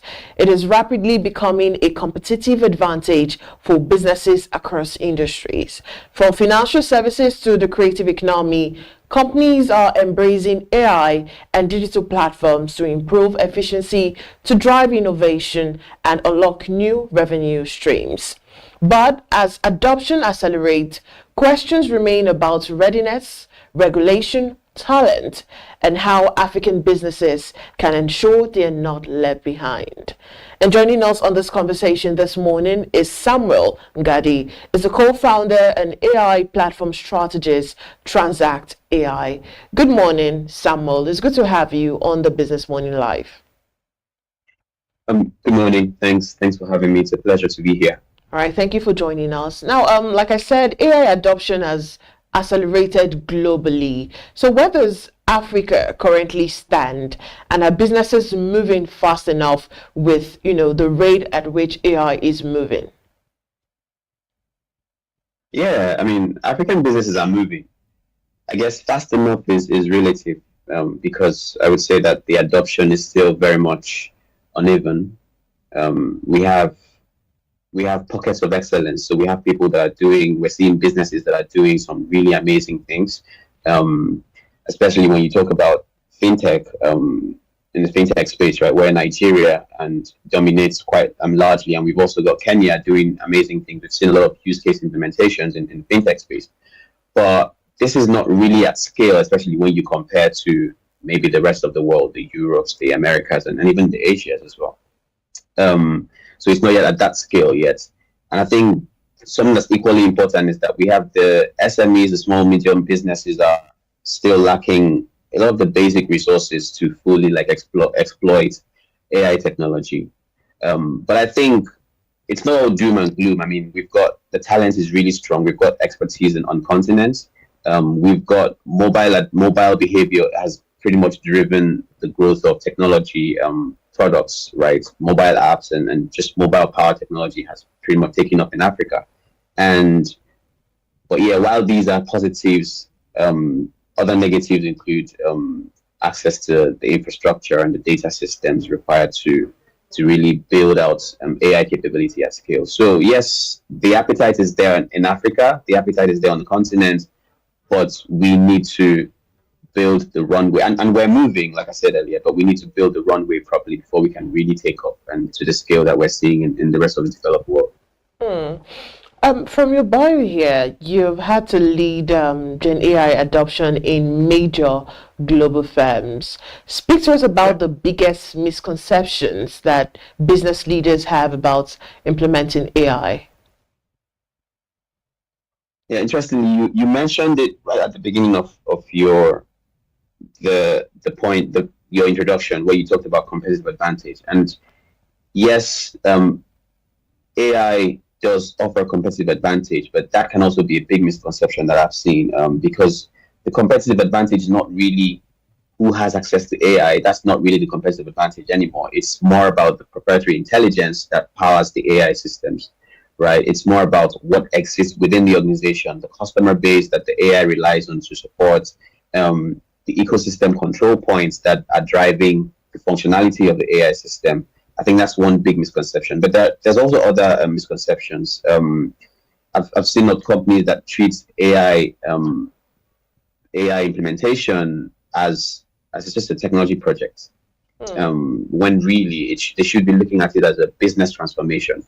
Because for you to implement AI in a way that actually goes beyond delivering minimal gains to really driving business growth, it needs to go beyond looking at it as a project for a specific department or a specific team, and more as a project that encompasses all the business functionalities and thinks about how work is assigned, how work is done, and the different functions or tasks that make up a job role. So yeah, AI is not an IT. It shouldn't be seen as an IT-led initiative alone. It should involve the entire business.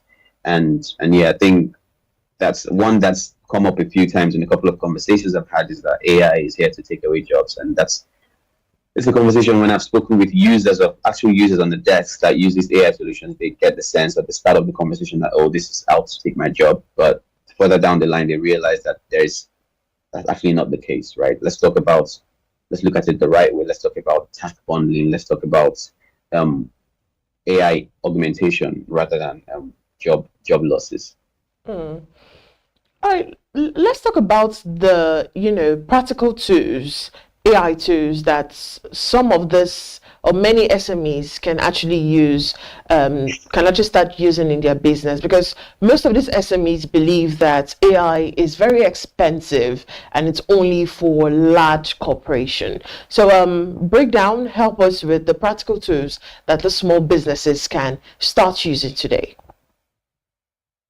Yeah, I mean, I would say small businesses and even solo entrepreneurs, they are at a huge advantage when you think about, thanks to AI, because it's probably the first time in history that an SME can build infrastructure that once, required huge budgets. You need to have a huge payroll. You need to have the level of expertise that you can only afford if you were Bill Gates, for example. But now small businesses have access to that level of intelligence and that level of expertise at relatively smaller budgets, and they can pretty much achieve similar outputs to what you have in large organizations. But beyond talking about specific tools, I think for small businesses to fully leverage this technology, they need to think about it similar to what I talked about when we talked about misconceptions. They need to think about AI adoption holistically across the business, not just thinking of, oh, I want to use ChatGPT, or I want to use a Claude, or I want to use Canva. There's so many tools. They need to conduct full audits. They need to have a comprehensive, sort of data capture plan that basically allows them to see what data they're generating within their organization, and then decide where and how to plug in AI and address the friction points that they've uncovered as a result of the audits that they've done. So, there's a reason why it's 2026 and AI consultancy for SMEs is one of the fastest growing career paths now, and that's because there is a huge opportunity for small businesses to really maximize how they're using AI and to achieve exponentially more results than they would achieve without AI. People speak about how AI is impacting many industries, right? But let's talk about the financial industry. How is AI changing the banking, the lending, and the financial service across Africa? Break it down for us. there's so many use cases. We're seeing AI being used in like fraud detection. We're seeing AI being used in credit assessments, creating credit memos, and even on basic tasks within jobs of like summarizing, extracting insights, data analysis. We're seeing AI being used in all of these different tasks and all of these different roles across financial services industry. I think where we would see and where we're seeing the biggest gain is having AI operating at the infrastructure layer and changing how financial institutions interact with their customers and how they deliver value to these customers. I think that's where we're seeing the biggest. That's where we're seeing the biggest impact. All right. Your startup, right? It's digitizing Africa's financial industry. So what gaps do you identify, and how do you think technology, can unlock more value in the economy? I think one of the big, really good question, and thanks for asking that.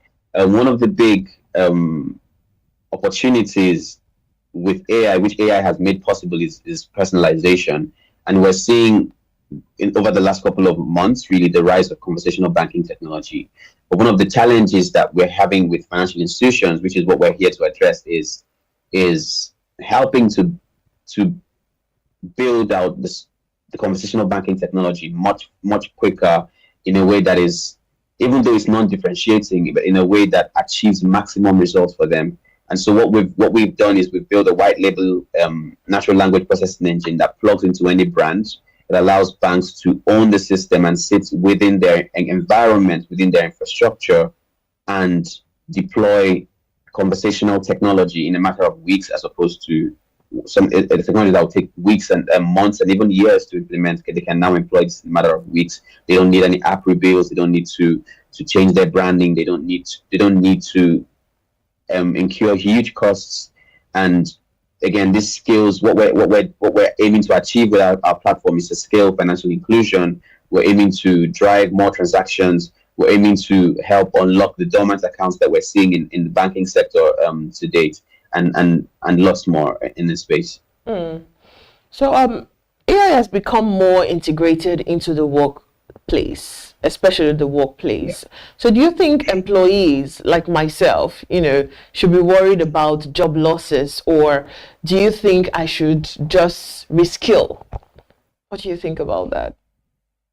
Yeah, I think, like yourself, you're a very skilled person, so I don't think you should be, worried about losing your job. But no, I think that when you think about a job is a collection of tasks. So there's a lot that you do that before you even get on to read to come on screen, right? To read the news or to ask questions like you're doing now. And I think when you use AI in your role currently, you're able to achieve more a lot quicker than when you were not using AI. So I think the opportunity is there to rescale to your question, and to involve AI tools as part of the process. Let's take an example. When technologies are created, when new technologies come up, when we had the industrial revolution, for example, it didn't lead to necessarily more like job losses, right? It led to a rethinking, a redefinition of what work is. When Microsoft Excel came up, it doesn't mean that there are less accountants. If anything, it means that there are more accountants because they had this tool that allowed them to execute a lot quicker. And maybe that's the mindset that people need to adopt when thinking about AI in the context of job losses. Yes, maybe there might be some job losses, but that's probably a precursor or a precursor to rethinking how jobs are designed, and maybe those tasks that AI performs really well should be bundled and had as an AI type role with human supervision and human oversight still required, and then allowing people to actually focus on doing what makes us human and doing the jobs that make us human. Okay, Nigeria has one of Africa's largest startup ecosystem. So let's talk about the policies or investments that are needed to help tech startups scale successfully. Yep. I mean, you touched on policies already in the question, and the Startup Act in 2022 it's been of a huge impact, helping startups to avoid, like providing like tax incentives, for example, which has allowed startups to scale relatively with less hindrance than they would have if these tax incentives weren't there. But there's a lot more that could be done. You touched on investing as well, and the key word or the adjective I would use before investing would be patient investing, because building in Africa is a totally different beast, and that needs to be taken into account. We've seen very recently a number of startups that have folded or that have had to shut down business because of the challenges that come with building in Africa. So I think the policies that we have are really good and need to be encouraged. Investments in the area of power, in the area of the energy sector, would go a long way to allowing startups to actually perform a lot better with having better access to energy, better access to internet, better access to data, and also just all around better access to resources that we need to scale and grow and reach our full potential. So in as much as we both understand that AI has now gone global, everyone is using AI. If you're not using AI, you don't know what's going on, right? One of the issues is data privacy and trust. And it has remained a major concern with AI, especially with people who are yet to, go through with it. So how do you think businesses can adopt these technologies responsibly while having to protect customer information?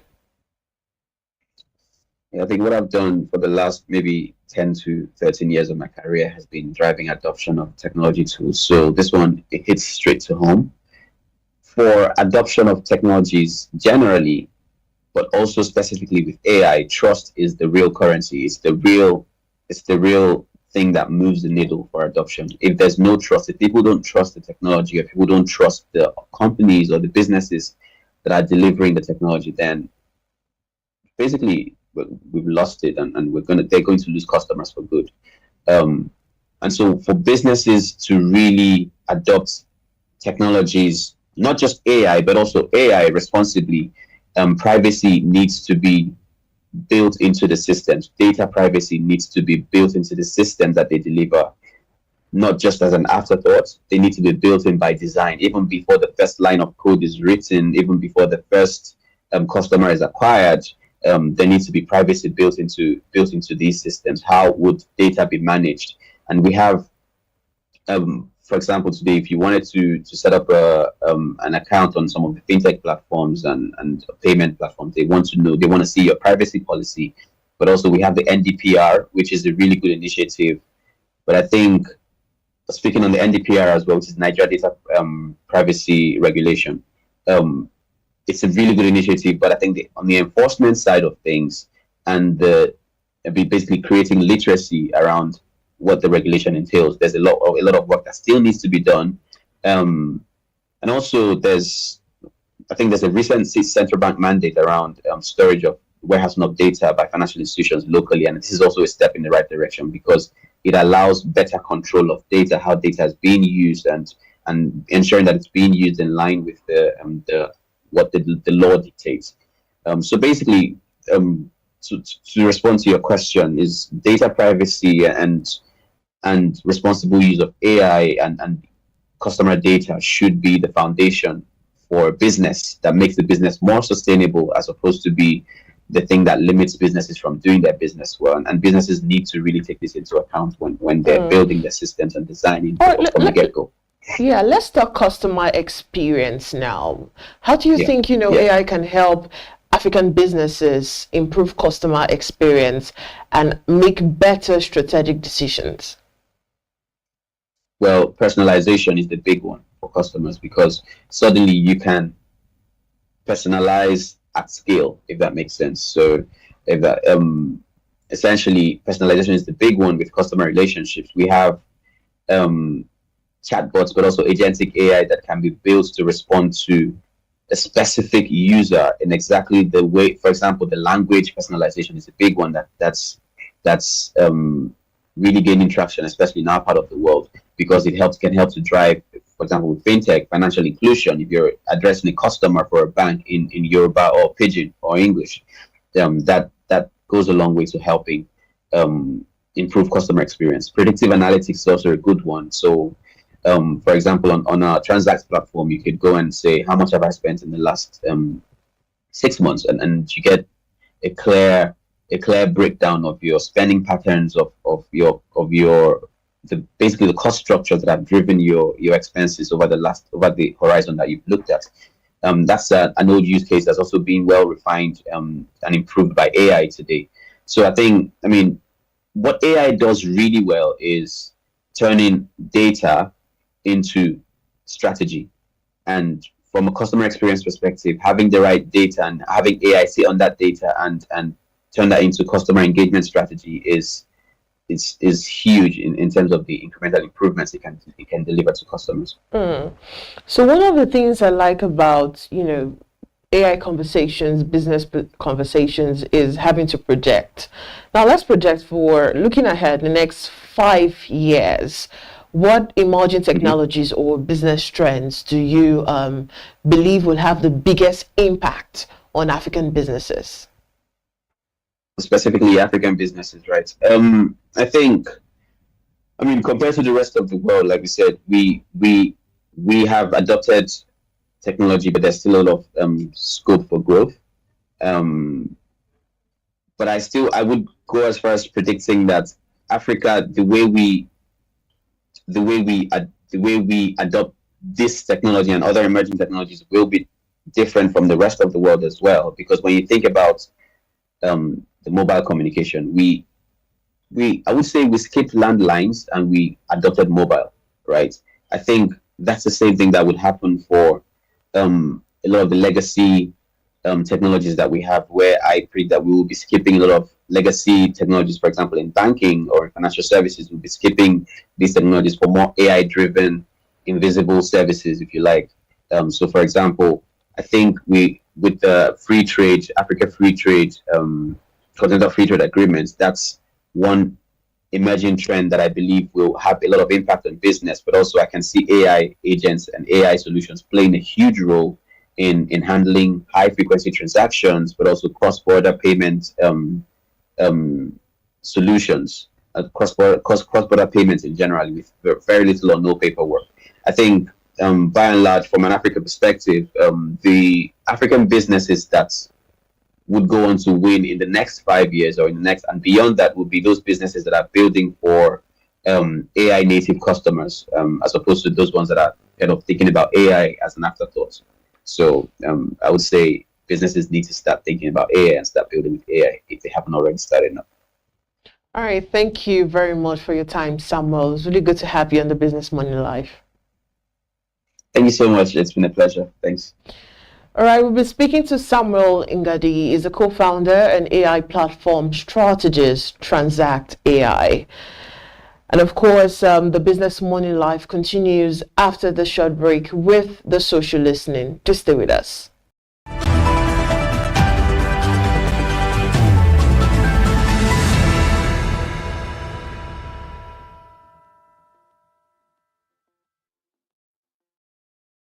If it's sparking conversations, then we're bringing it to your seat. Welcome to the social listening segment here on Business Morning Live, where we bring to you some of the stories, debates, and movement generating conversations across social media. My name is Elizabeth Musa. Now let's get into what is making waves online. For our very first conversation today, President Bola Tinubu has approved salary increases of between 30 and 80% for Nigeria's armed forces personnel. The pay package that will benefit approximately 250,000 personnel and take effect from September 1, 2026. Special Advisor to the President on Information and Strategy, Bayo Ononuga, disclosed this in a statement signed on Tuesday. Ononuga said the graduated structure of the increased scales inversely with rank, with the highest percentage increases going to the most junior personnel. Under the new arrangement, he said officers above the rank of colonel, brigadier generals, major generals, lieutenant generals, and generals will receive a 30% salary increase. Let's see some of the reactions on social media to this long overdue increase in salaries. Let's see how Nigerians are reacting to this conversation online. We have a comment from Mechnics. Mechnics says 250,000 for a soldier who protects lives and risks their life for the nation is too small. How much are lawmakers' monthly allowance? How much are senators' monthly allowances? That's the big questions from Mechnics 95. Do we have more reactions to this conversation? Abuja's favorite realtor says, elections are close by, so he has to buy up even the military to ensure his rigging is done the way he wants it to be done. Another angle, more reactions. Manny Emmanuel says he's about to rig the election, so he needs them on his side. Meanwhile, civil servants are still on 70K, right? Oh, yeah. Well, the skepticism. Manny Main says this is actually good. The military has been our last line of defense and have sacrificed a lot for this country. This is highly commendable. Now, you see two sides to the coin. Some people commending it. While I believe that it's long overdue, I don't even think it's something to overly applaud, right? Because I even think they should be making much more than that. You're also seeing the skeptics saying that they believe it's another way to buy the conscience of the military ahead of the 2027 elections. Because when you also look at the timing, it leaves a lot to wonder, actually. But congrats to the military officers. At least we're talking about more salary, better pay, even if I think that it still can be better. But it's a step in the right direction. Let's go to our next conversation today as the Minister of the Federal Capital Territory, Nyesom Wike, says the FCT administration is considering banning commercial motorcycles, which are popularly known as Okada and tricycles. They're also known as Keke Napep in part of Abuja over growing security concerns. Now, Wike said the decision followed recommendations from the FCT Security Council after intelligence reports linked motorcycles to criminal activities. Now, he disclosed this during his monthly media chat, which aired live on Channels Television on Tuesday. The FCT minister revealed that he had approved measures to strengthen security logistics and directed security agencies to identify areas where the operations of Okada and Keke Napep should be prohibited. Now we'll definitely see some of the reactions on social media.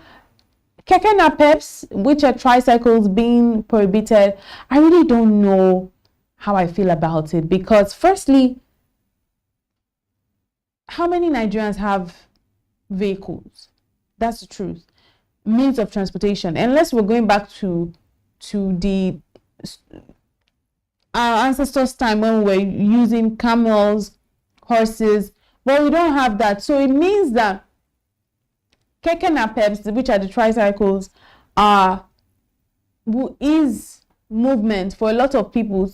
Already, as we see it, there's a lot of strain on people, that areas where normally there were bicycles, tricycles, there were bikes, they banned them, and then you find people have to trek for long distances. Now banning Keke Napeps, what are we then going to have? I need to know, are we going to have the small buses? If we're going to have the small buses, no issues at all. But let's see how Nigerians are reacting to this conversation online. It's definitely one that will cause a little bit of strain or discomfort for the people of Abuja, but I'm sure that if there are options and alternatives, definitely it will be for the good of Abuja. Soft Boy 2020 says that's a welcome development, and send those miscreants back to their villages. They're the ones involving in crimes. Bruno Fernandez' brother, says Wike wants to turn Abuja into London overnight, while people are trekking miles to bus stops because of lack of commuter options. Nonsense. If Okada and Keke are banned, how will ordinary workers living on the outskirts navigate inside the city center? Magic. That's a very good question. Say magic. Honorable Wisdom ENM says, this will be gross, by the way. Not banning totally, but at least a certain amount of drivers fully registered as well. I live in Abuja, so I know what people will go through if there's no Okada or Keke. People living inside local areas, how do they get out to the main roads? My thoughts exactly. That's why I think that it's going to be such a discomfort. So I do hope that if at all, then there's going to be small buses to help people commute. If not, why are you adding more? If you're stopping something which was supposed to be a solution, then you have to be creating a new solution, a better one for that matter. Men don't get married, says they keep making transportation very expensive for the average Nigerian. If you don't have a car in Abuja, you're on your own. I say because I also have lived in Abuja and I know how it is when you don't even get to see public buses often. Abuja is for an average car owner. You don't get to see public buses often. So if you're now banning NAPEPs, which are tricycles, in the neighborhoods, not on the main road, in the neighborhoods, it's going to definitely create so much strain for someone who doesn't have a car. But I hope that there are alternatives, and I mean good alternatives. Now let's move to our very final conversation today. A woman was rescued by local fishermen after she allegedly jumped into the Lagos Lagoon from the Idumota-Kata bridge. Now in the video, the woman was seen sitting in the wooden canoe after being pulled out of the water while the fisherman paddles the canoe away from the bridge. Now the woman appeared disoriented as she sat in the canoe following the rescue. Passers-by who gathered by the bridge could be heard reacting to the incident and questioning what might have prompted this woman to jump into the lagoon. Look, people are going through a lot of things. You can't close down the lagoon, but I don't know what can be done. You see, every other year you're seeing somebody jumping down from the bridge into the lagoon. It's quite overwhelming. But thankful that they were able to get this woman. Thankful our head and she was saved. Thank God. Thankful that she was found and rescued. And that's why we also need these people who paddle, these canoe rowers that paddle their canoes in the lagoon. It's good that they're always there. Right, let's see some reactions on social media to this conversation. J.U. Black said, "Oh, my life is no joke. Always be kind to strangers. People are fighting battles in their minds that they can't share with anyone." I think it meant in their mind. More reactions to this story. Well, says, "Glad that the local boat operators acted fast and got her out safely. Situations like this are heartbreaking. Hope she's receiving the proper care and support she needs right now. Big respect to the rescuers for stepping in." More reactions to this story. Big respect actually to the rescuers. Kearney says, "I can only imagine all what is going through her mind. Nigeria is a really depressing country. I hope she finds a reason to keep on living." Absolutely. More reactions. Grind Colony says, "Whatever drove her to that point must be heavy. I hope she gets actual professional help and support." I do hope she gets actual professional help and support. More than anything, if you look at how, or if you examine, or if you do a research, or if you do your findings as to what leads so many people to this situation, this condition, you find that it borders around finances. It borders around money. You always find. So I do hope that she gets professional help, she gets support. If she has a family, I hope that she's catered for. I hope that she gets a profitable means of livelihood.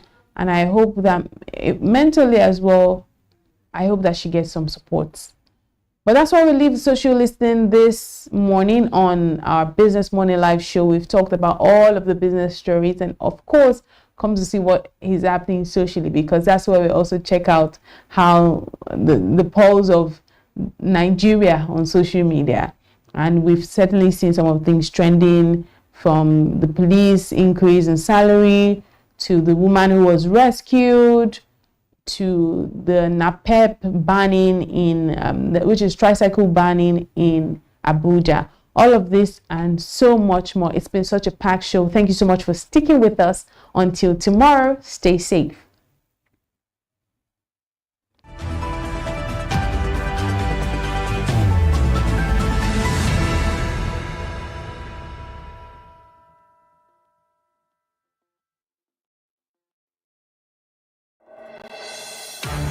Nigeria, a land of boundless energy, driven by the pulse of over 200 million dreams. At the heart of this momentum stands a giant, Seplat Energy, an indigenous powerhouse accounting for a vital share of Nigeria's oil and gas output, propelled by the historic acquisition milestone with the acquisition of ExxonMobil's onshore and shallow water assets, significantly expanding its production capacity and marking its entry into offshore operations. We are the engine of prosperity, Nigeria's leading domestic gas supplier with a total gas production output of 2.7 billion cubic feet and the landmark ANO gas project delivering first gas. We have elevated our total processed gas output to 855 million standard cubic feet per day onshore.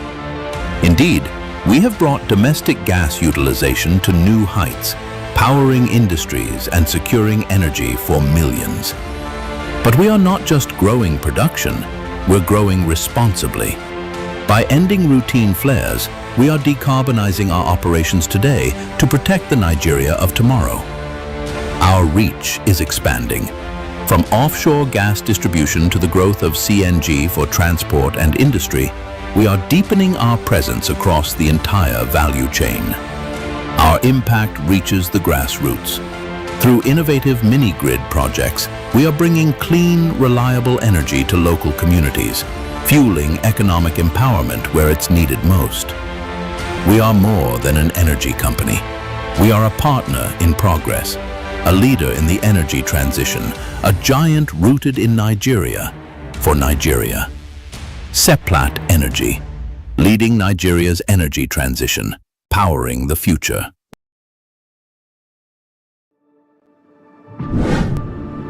Every legacy has a beginning. Ours evolved. Built on trust and carried forward as a second-generation family legacy, Bemio has grown into Nigeria's largest cash-in-transit provider, trusted where precision and reliability matter most. But we are more than movement. We deliver protection at every level, from professional guarding to journey management to concierge services. And through Bemio Polo, we reflect the identity, heritage, and standards we uphold. This is more than service. This is a legacy in motion. Bemio, your partner to safer living.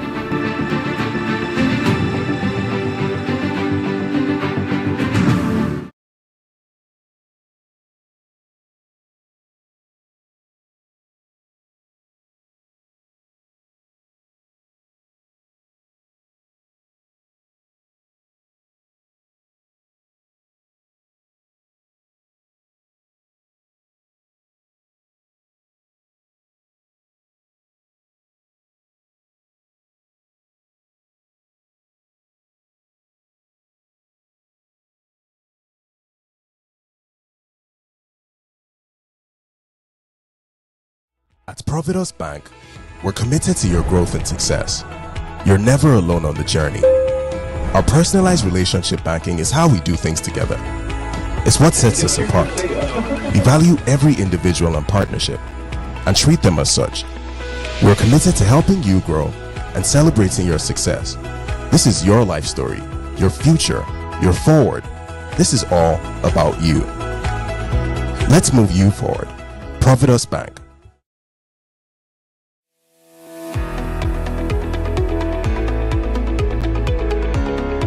This is Business Week, a weekly program brought to you by BusinessDay Television. And we're live from Lagos, the nation's commercial capital, bringing you the latest insight into the stories that matter for business and the economy. I am Deborah Eze. Onyeka Valentine. I am Destiny Momo. My name is Elizabeth Musef.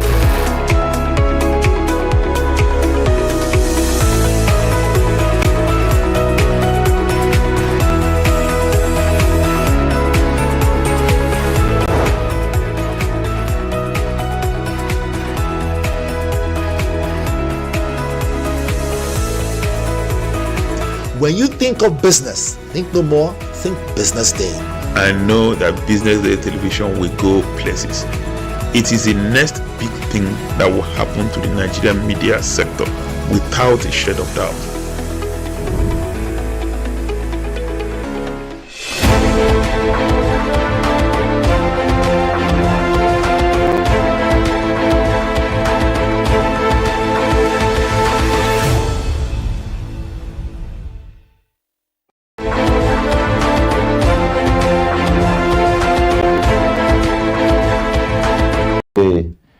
The recent visit of the Catholic bishops to President Bola Ahmed Tinubu in Aso Rock, and of course the aftermath of that visit, and of course the interview subsequently granted by Cardinal John Onayekon, which has also generated a lot of controversy ever since the interview was granted. And of course the other topic is that the immediate past registrar of JAM has alleged, if I may use that word, that parents are more complicit when it comes to examination malpractices, and in fact that they aid and abet their children. And so we are wondering why that should be the case. I mean, you would have expected that parents should actually be the one to, you know, stop their children from cheating in examination. But here, Professor Isha Oloyede said, parents are actually the ones that are aiding and abetting the children, helping them to, you know, encouraging them to go into examination malpractice. That's something very curious. And with me in the studio, we have the Sunday editor of Business Day, Mr. Zebulon Agomo. And interestingly, we have a new a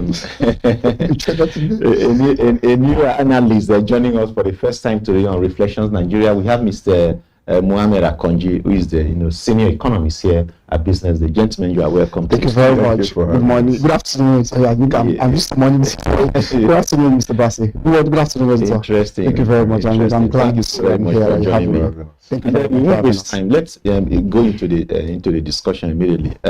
Zeb, you saw the Catholic bishop visit to the president, and you've seen what the president, what they said they told the president, and the reaction of the president, and of course again the reaction again of one of the bishops who visited the president, Cardinal John Onayekon. And of course the controversy that is still thrilling is coming, and of course that visit generally. There's so much you know, has been written by presidential spokesperson, firing left and right, right, center.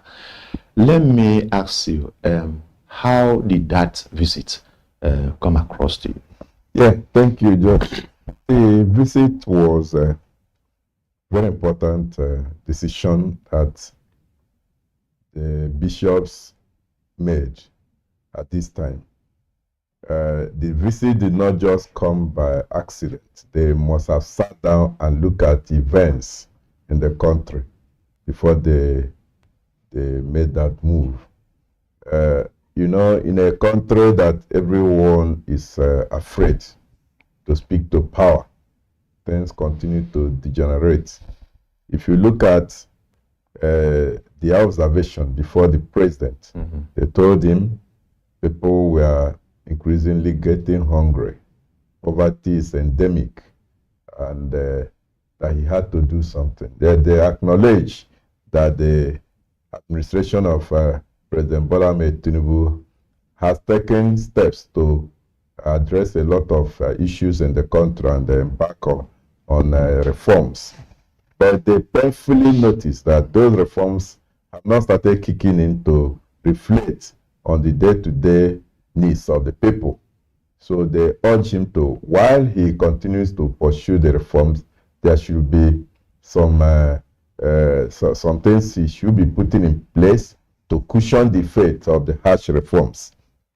Then also they raise the issue about the coming election and their fears that the coming election might not be credible despite the reassurances by the INEC and the leadership of the INEC. Those were the reasons they went, and it was very commendable that. But it depends on the person who received the message. Even in the old times, in the Bible days, there were some people that moved also to speak to the leadership in those days about the need to do things in certain ways that will benefit the people they are leading. It's not new. Even during the immediate past president of the country, Muhammadu Buhari, blessed memory, Onayeko was known to have spoken out and to condemn some of the things happening. By the way, the bishops also noted that the insecurity in the country was becoming uncomfortable, and then called on the president to do much more than he had been doing. So I think that there was nothing untoward in what they said, but it depended on how the president received the message they took there. So that warranted the pushbacks that came, or the body language of the president was one that necessitated the cardinal to go to Arise Television to address or where he granted an interview that also escalated the situation. Okay. Thank you so very much, Mohammed. Let me hear from you. I would like to ask you, the cardinal, after the visit to the president, of course, came just barely 24 hours or thereabout, and then granted that interview, which again has generated a lot of controversy. I will ask you, Mohammed, did Cardinal Onayekon's, did he go outside the boundary of what is expected of a religious leader when he came back to grant that interview in the Rise TV?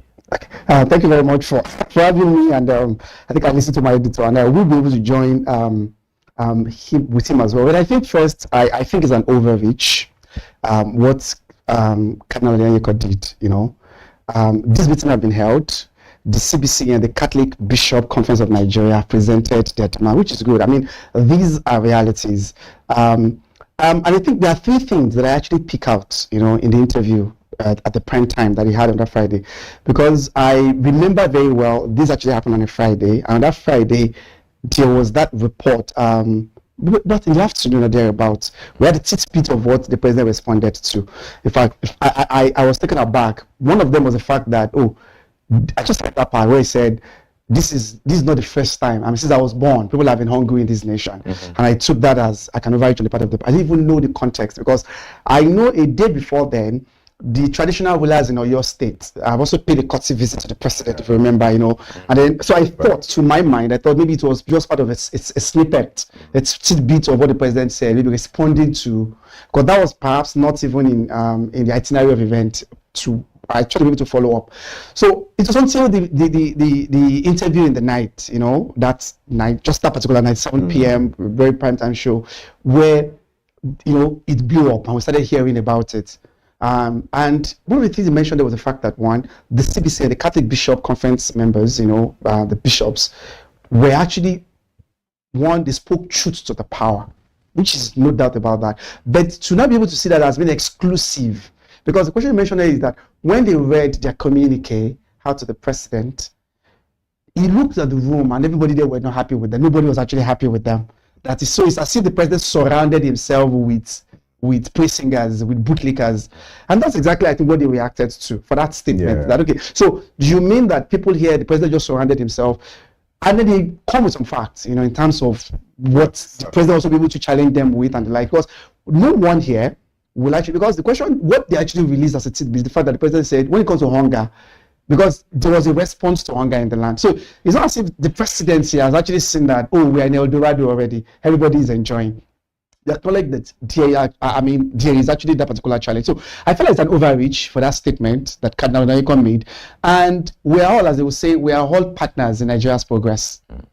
The Catholic bishop, the Muslim clerics, the Anglican bishop, CAN itself, we all have our respective roles to be able to play in this nation building. So when you also always have the ears of the president, but for me to feel that it is only them that have the exclusive or the monopoly of actually saying truth to power. Because in fact, one of the rebuttals that we heard the presidency, respond to the fact that every day, except if it's a fact, if it's a lie, the president reads 10 newspapers every day.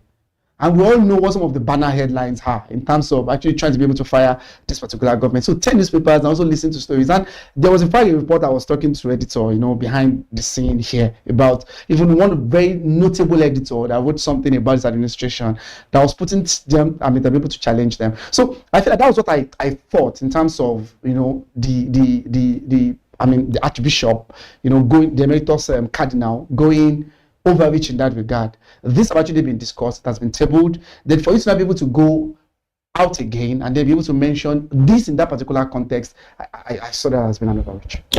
Editor, was it wrong or not for the Archbishop to have gone to to have come back to again discuss, because some people have said, look, this was supposed to be like a private, even though the Catholic bishops, the Catholic bishop conference have said that there was nothing private about it. But some people have said, look, perhaps that you didn't need to come out again to a grant interview talking about what it is that you discussed with the president. What the room was like. Yes, I didn't know. You see, there was nothing secret. Let's start from there.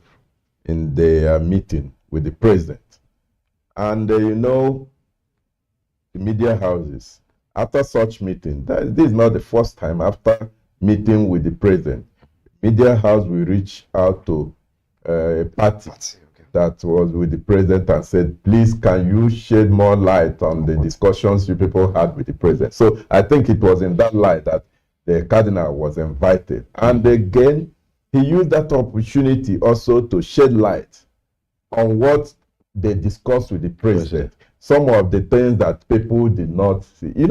When we look at the cleric or the members of the clergy, these are the people who can tell you the level of poverty in the land.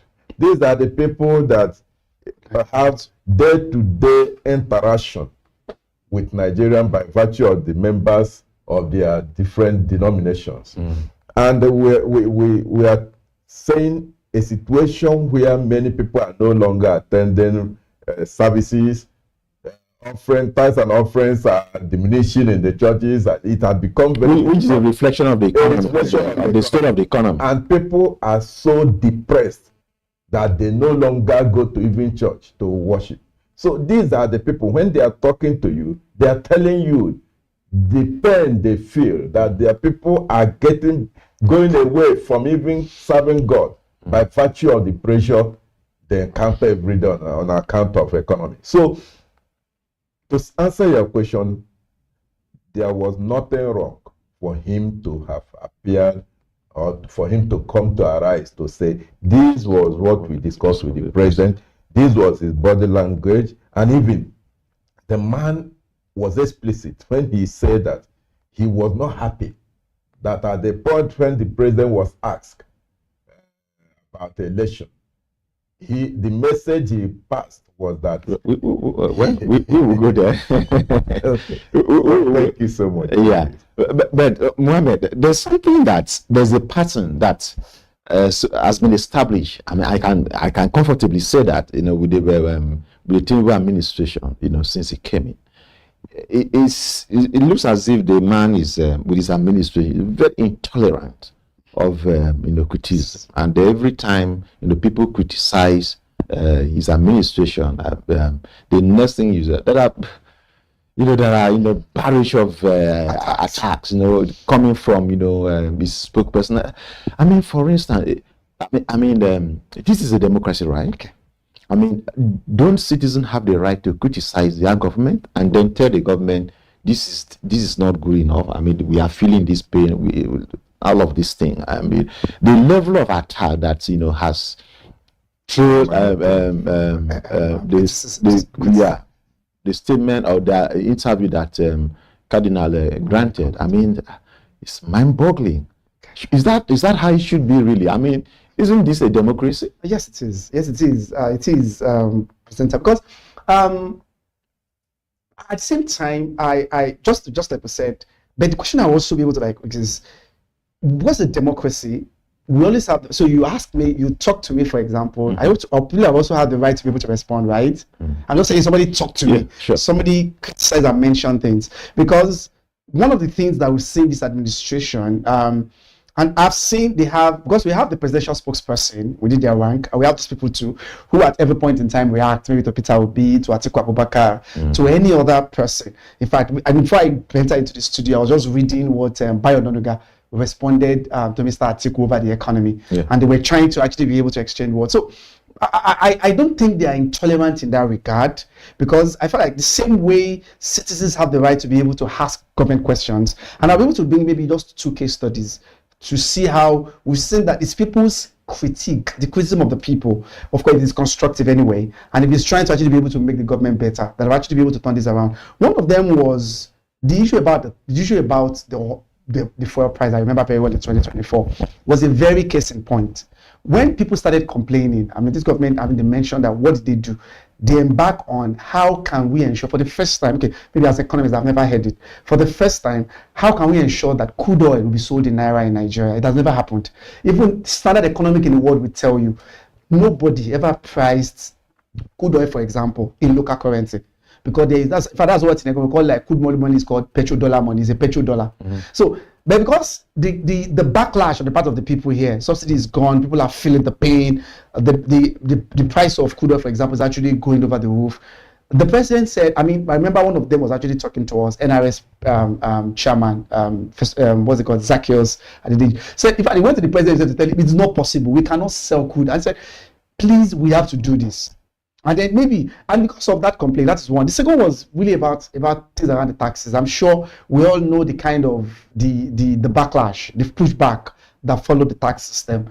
And we see that a lot of adjustments were made before it eventually came into force, January this year. So one thing is, we just like when those attacks actually come, they try to actually be able to ensure that you reply them with fact. The question is, when they make those reply, is it like a personal attack? Or to just be able to send a rejoinder to those facts. Oh, these are not working. And then they presented their own fact to say, oh, this is what has happened in this way. And I'm sure that it will always be, just like what Mike said, about the macro gains and the micro impacts. Macro gains. So basically, the best way to approach issues like this is that if you disagree with what the cardinal, for instance, with what the Catholic bishop said, for instance, I mean, about the economy, about insecurity, what you need to do is to come up with maybe a rejoinder stating facts, you know, to show that and that's what I think. This and this and this and this that ways. So it's not true. The Catholic, the CBCN, because I eventually read that statement, they were saying the economy is tanking, and I think editor put a very, very good lead on that. Father, okay, they have members that are coming to church, and then people are no longer coming and things like that. Now, the president, for example, will be joined. I mean, disagreed and said, okay, most of the economic indicators, for example, is indicating that the economy is actually stronger. No, but that was not. Especially, I'm talking particularly about the spokespersons of Mr. President. Whether you are talking of Mr. Onanuga, whether you are talking of whether you are talking of Sunday Dare and the rest of them. I know that many in that department, you know. So it will look as if they are always just waiting for anybody to say anything against the administration, and then. Because if you look at what has been done so far, it will look as if they are leaving the substance to attack the person of Cardinal Onayekon. And then so much that you are asking yourself, is this the best approach to, you know, replying to issues like this? But that's okay. I mean, let's delve into politics, editor, because one of the things that the bishop also talked about was the fact that when Mr. President said all is fair in politics. And I watched the interview, and on prime time it was even the man was also again asking his interviewer, "It's all fair in politics." So let me hear from you really, because apart from just being editor of Sunday BusinessDay, you are also political. It's all fair in politics. Well, that's what people say.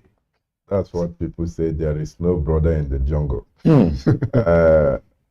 politics anywhere, though it graduates, it differs from one client to another. The level of violence and brigandage differs. But, you know, in Nigeria, unfortunately, we have come to associate politics and election in the main with violence, and where politicians have no tolerance for one another. So the level of violence you can mete out to your opponent, the better for you, because election victory is what is at stake. But what surprised the cardinal himself was that a sitting president could make such a statement. Because when you are sitting on that seat, you cease to be a candidate of any party. Whatever you utter there is taken as the utterance of the president of a country.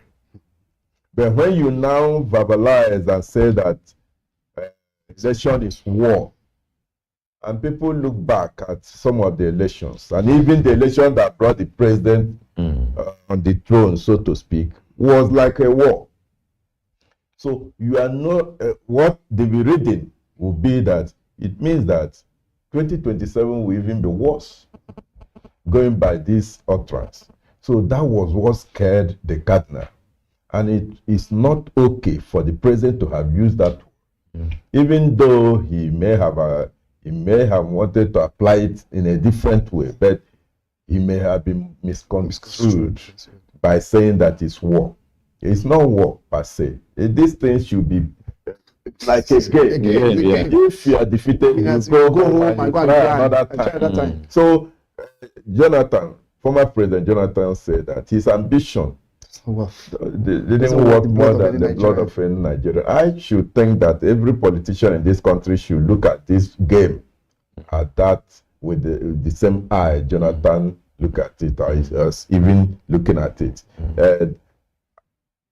Naeko till tomorrow is not happy that the president used those explanations to describe politics, particularly as a president. If he were not on the seat as the president of the country, perhaps nobody will even question whatever decision or the description he arrogate to politics and to election.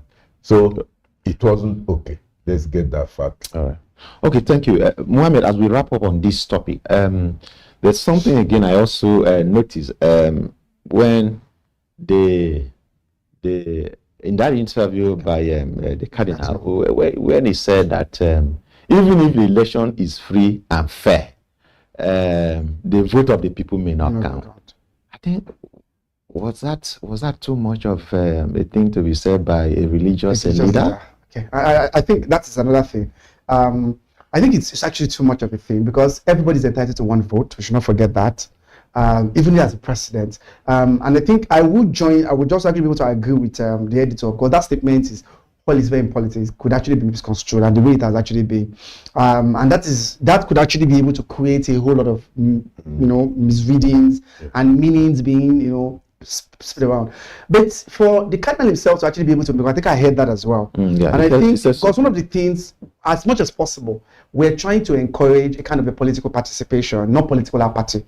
And when such statements is actually coming out, from such a respected institution, and somebody in his capacity, there is a way you will definitely be discouraging people from actually participating in the election. Because if we're expecting INEC now to be able to tell us how many people have collected voters card, for example. I'm just using last election as a case study. They were telling us that 83 million people collected voters card. But how many people came out to vote? Less than 25 million people. You can look at that gap. So 25 million people making a decision for about 200 million Nigerians. So if such statement is actually coming out from a respected person like Cardinal Odoyekon, it's going to be able to send some shivers down the spine of people to say, why do I have to go? Why do I have to vote? My vote will not count. I don't have to be able to do that. So I just had some of the statement I felt like we need to be careful of about our chances when we utter them. It might not mean it that way, but a lot of people will read meaning into it. Look at how many Catholics are in Nigeria. They're into millions. And some of them listen to that. That could actually be able to to send a wrong signal to them to say, well, I don't want to participate in this election. And invariably, we are breeding political apathy for that. Yeah, all right. Thank you very much. We're going to go on a quick break now. When we return, we will look at the other topic before us.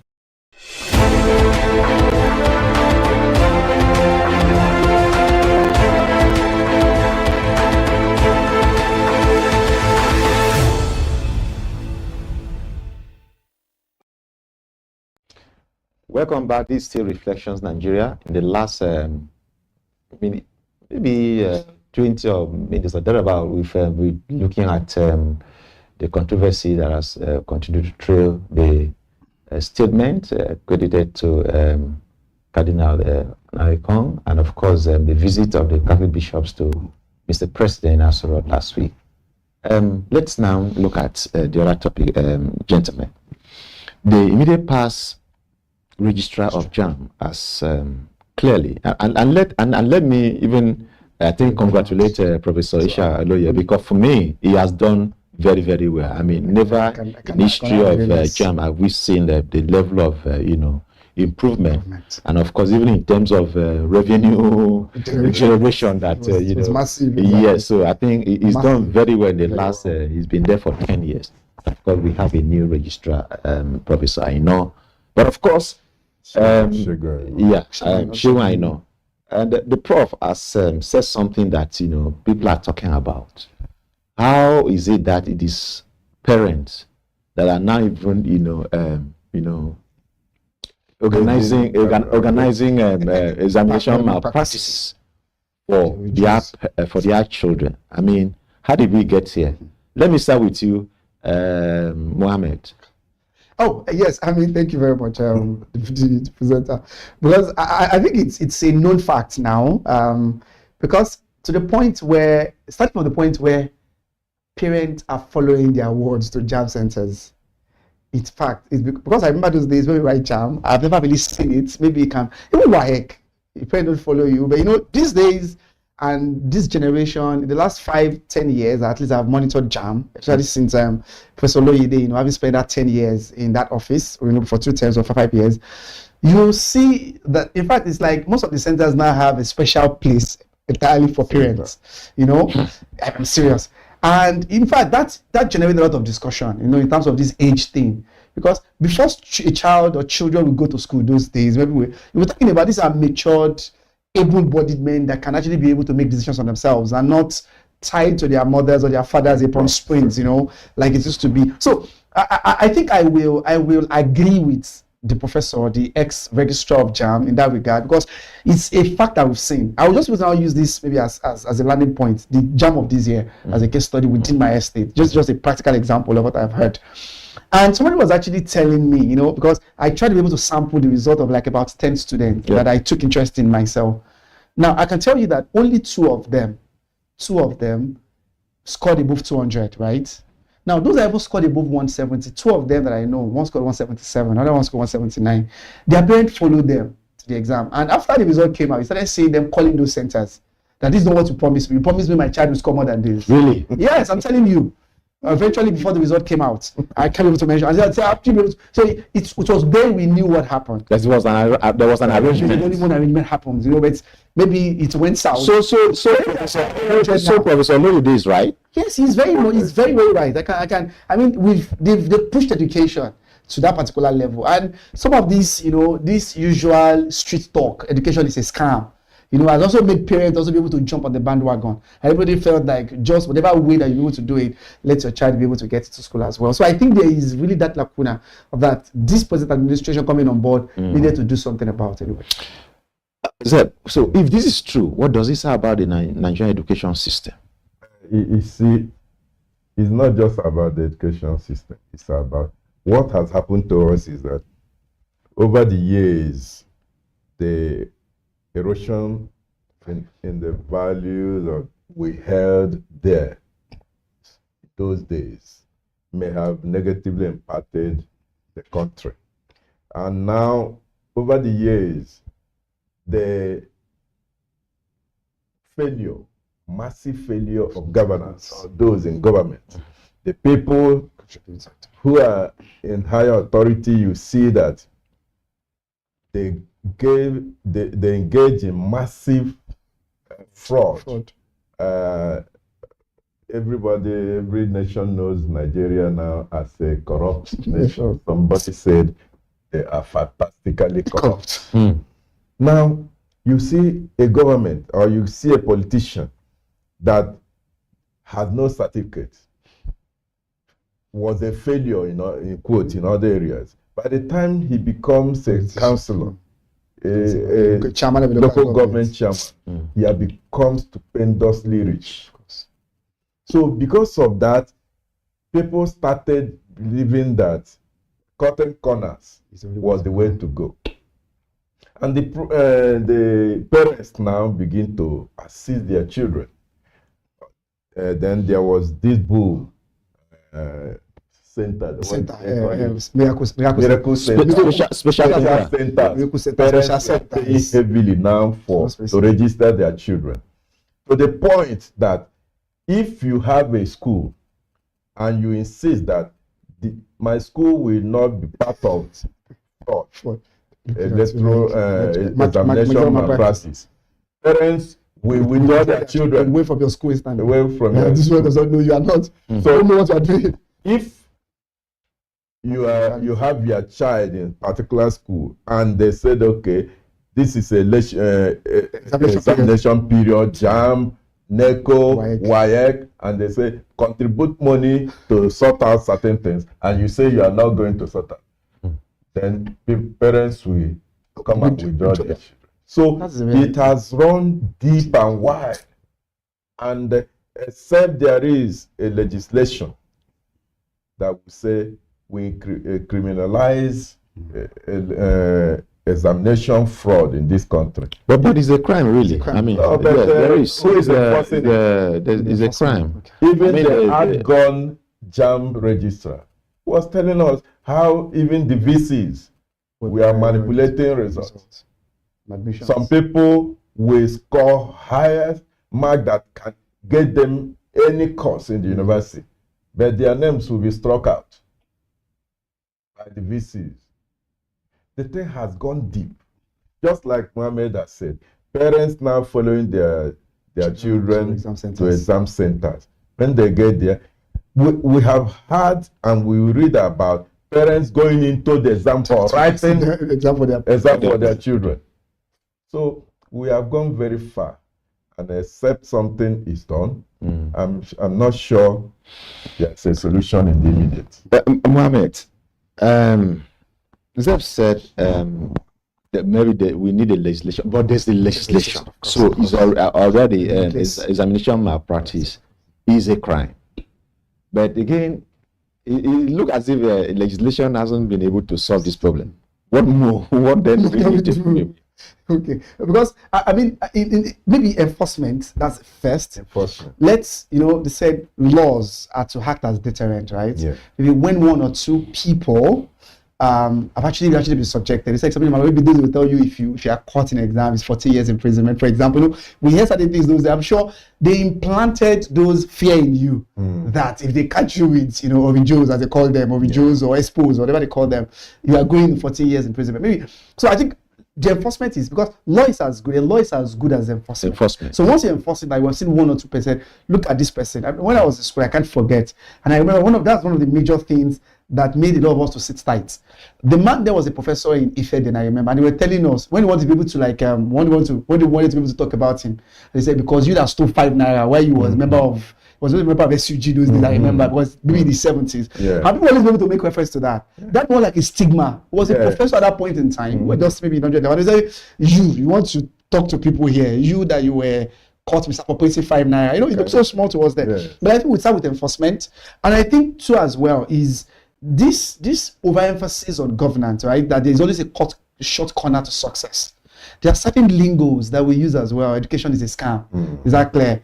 It is you that knows the way that no way. You understand? Somebody that knows the way. You have to know the way for you to ensure. Look at what Mr. Zeb said, and that is the fact. Look at why a school that claimed that no, we will not. Go and look at the number of students they will produce for the exam. Exactly. And when you now see some other miracle centers or special centers, as they call them, you are not doing anything. And that is exactly, in fact, within our axis here, I look at last WAEC they just finished in one of our schools, very close to us here. And you imagine what a child, I remember those days, just finished WAEC exam, you are still praying to God that, God, how my result will be good. These are students here doing what they call sign out, what they call it. A man, a boy signing out on top of another, or a girl signing out. You haven't even seen your result yet. You don't even know your fate. You don't even know whether you're going to pass or you have failed the exam because you just finished WAEC today. Start seeing him and signing out. That's what people are doing. So most of all these things, I think there's a way to be able to change our attitude as well to things. So a child like that. So if there are two things to me, it's signal is to me. One, maybe he's sure that he's going to have A1 throughout for him to be doing that, or he's already guaranteed that I have admission somewhere. I mean, my parent. Who is actually responsible for all this? Definitely will be the parent. So I think the parents who need to be re-educated, maybe National Education Agency need to actually be able to let them understand the implication of these things, that there are always a consequence for any actions that you do.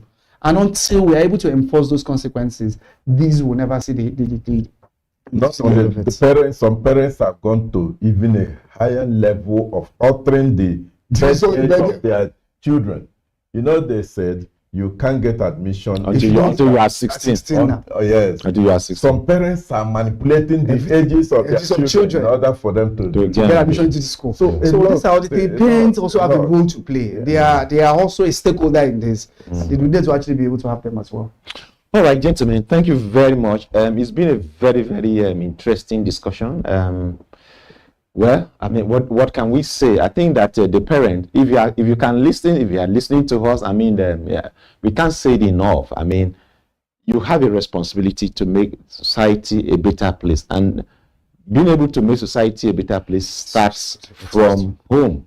And so let's all, discourage examination malpractice. I mean, do as much as possible to ensure that your children don't get involved in that, and don't do it yourself, because at the end of the day, it is the society that you are hurting.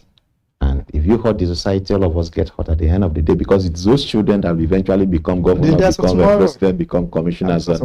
So when they steal your money, you not be asking. It is a sin. That's not right. So it comes back to hurt us if we do some of those things. Well, thank you so very much, viewers. This is where we are going to draw the curtain on Reflections Nigeria today. Thank you for watching, and please go to our comment section, go to our social media handle, and then let's hear from you. Thank you. My name is Joshua Bass.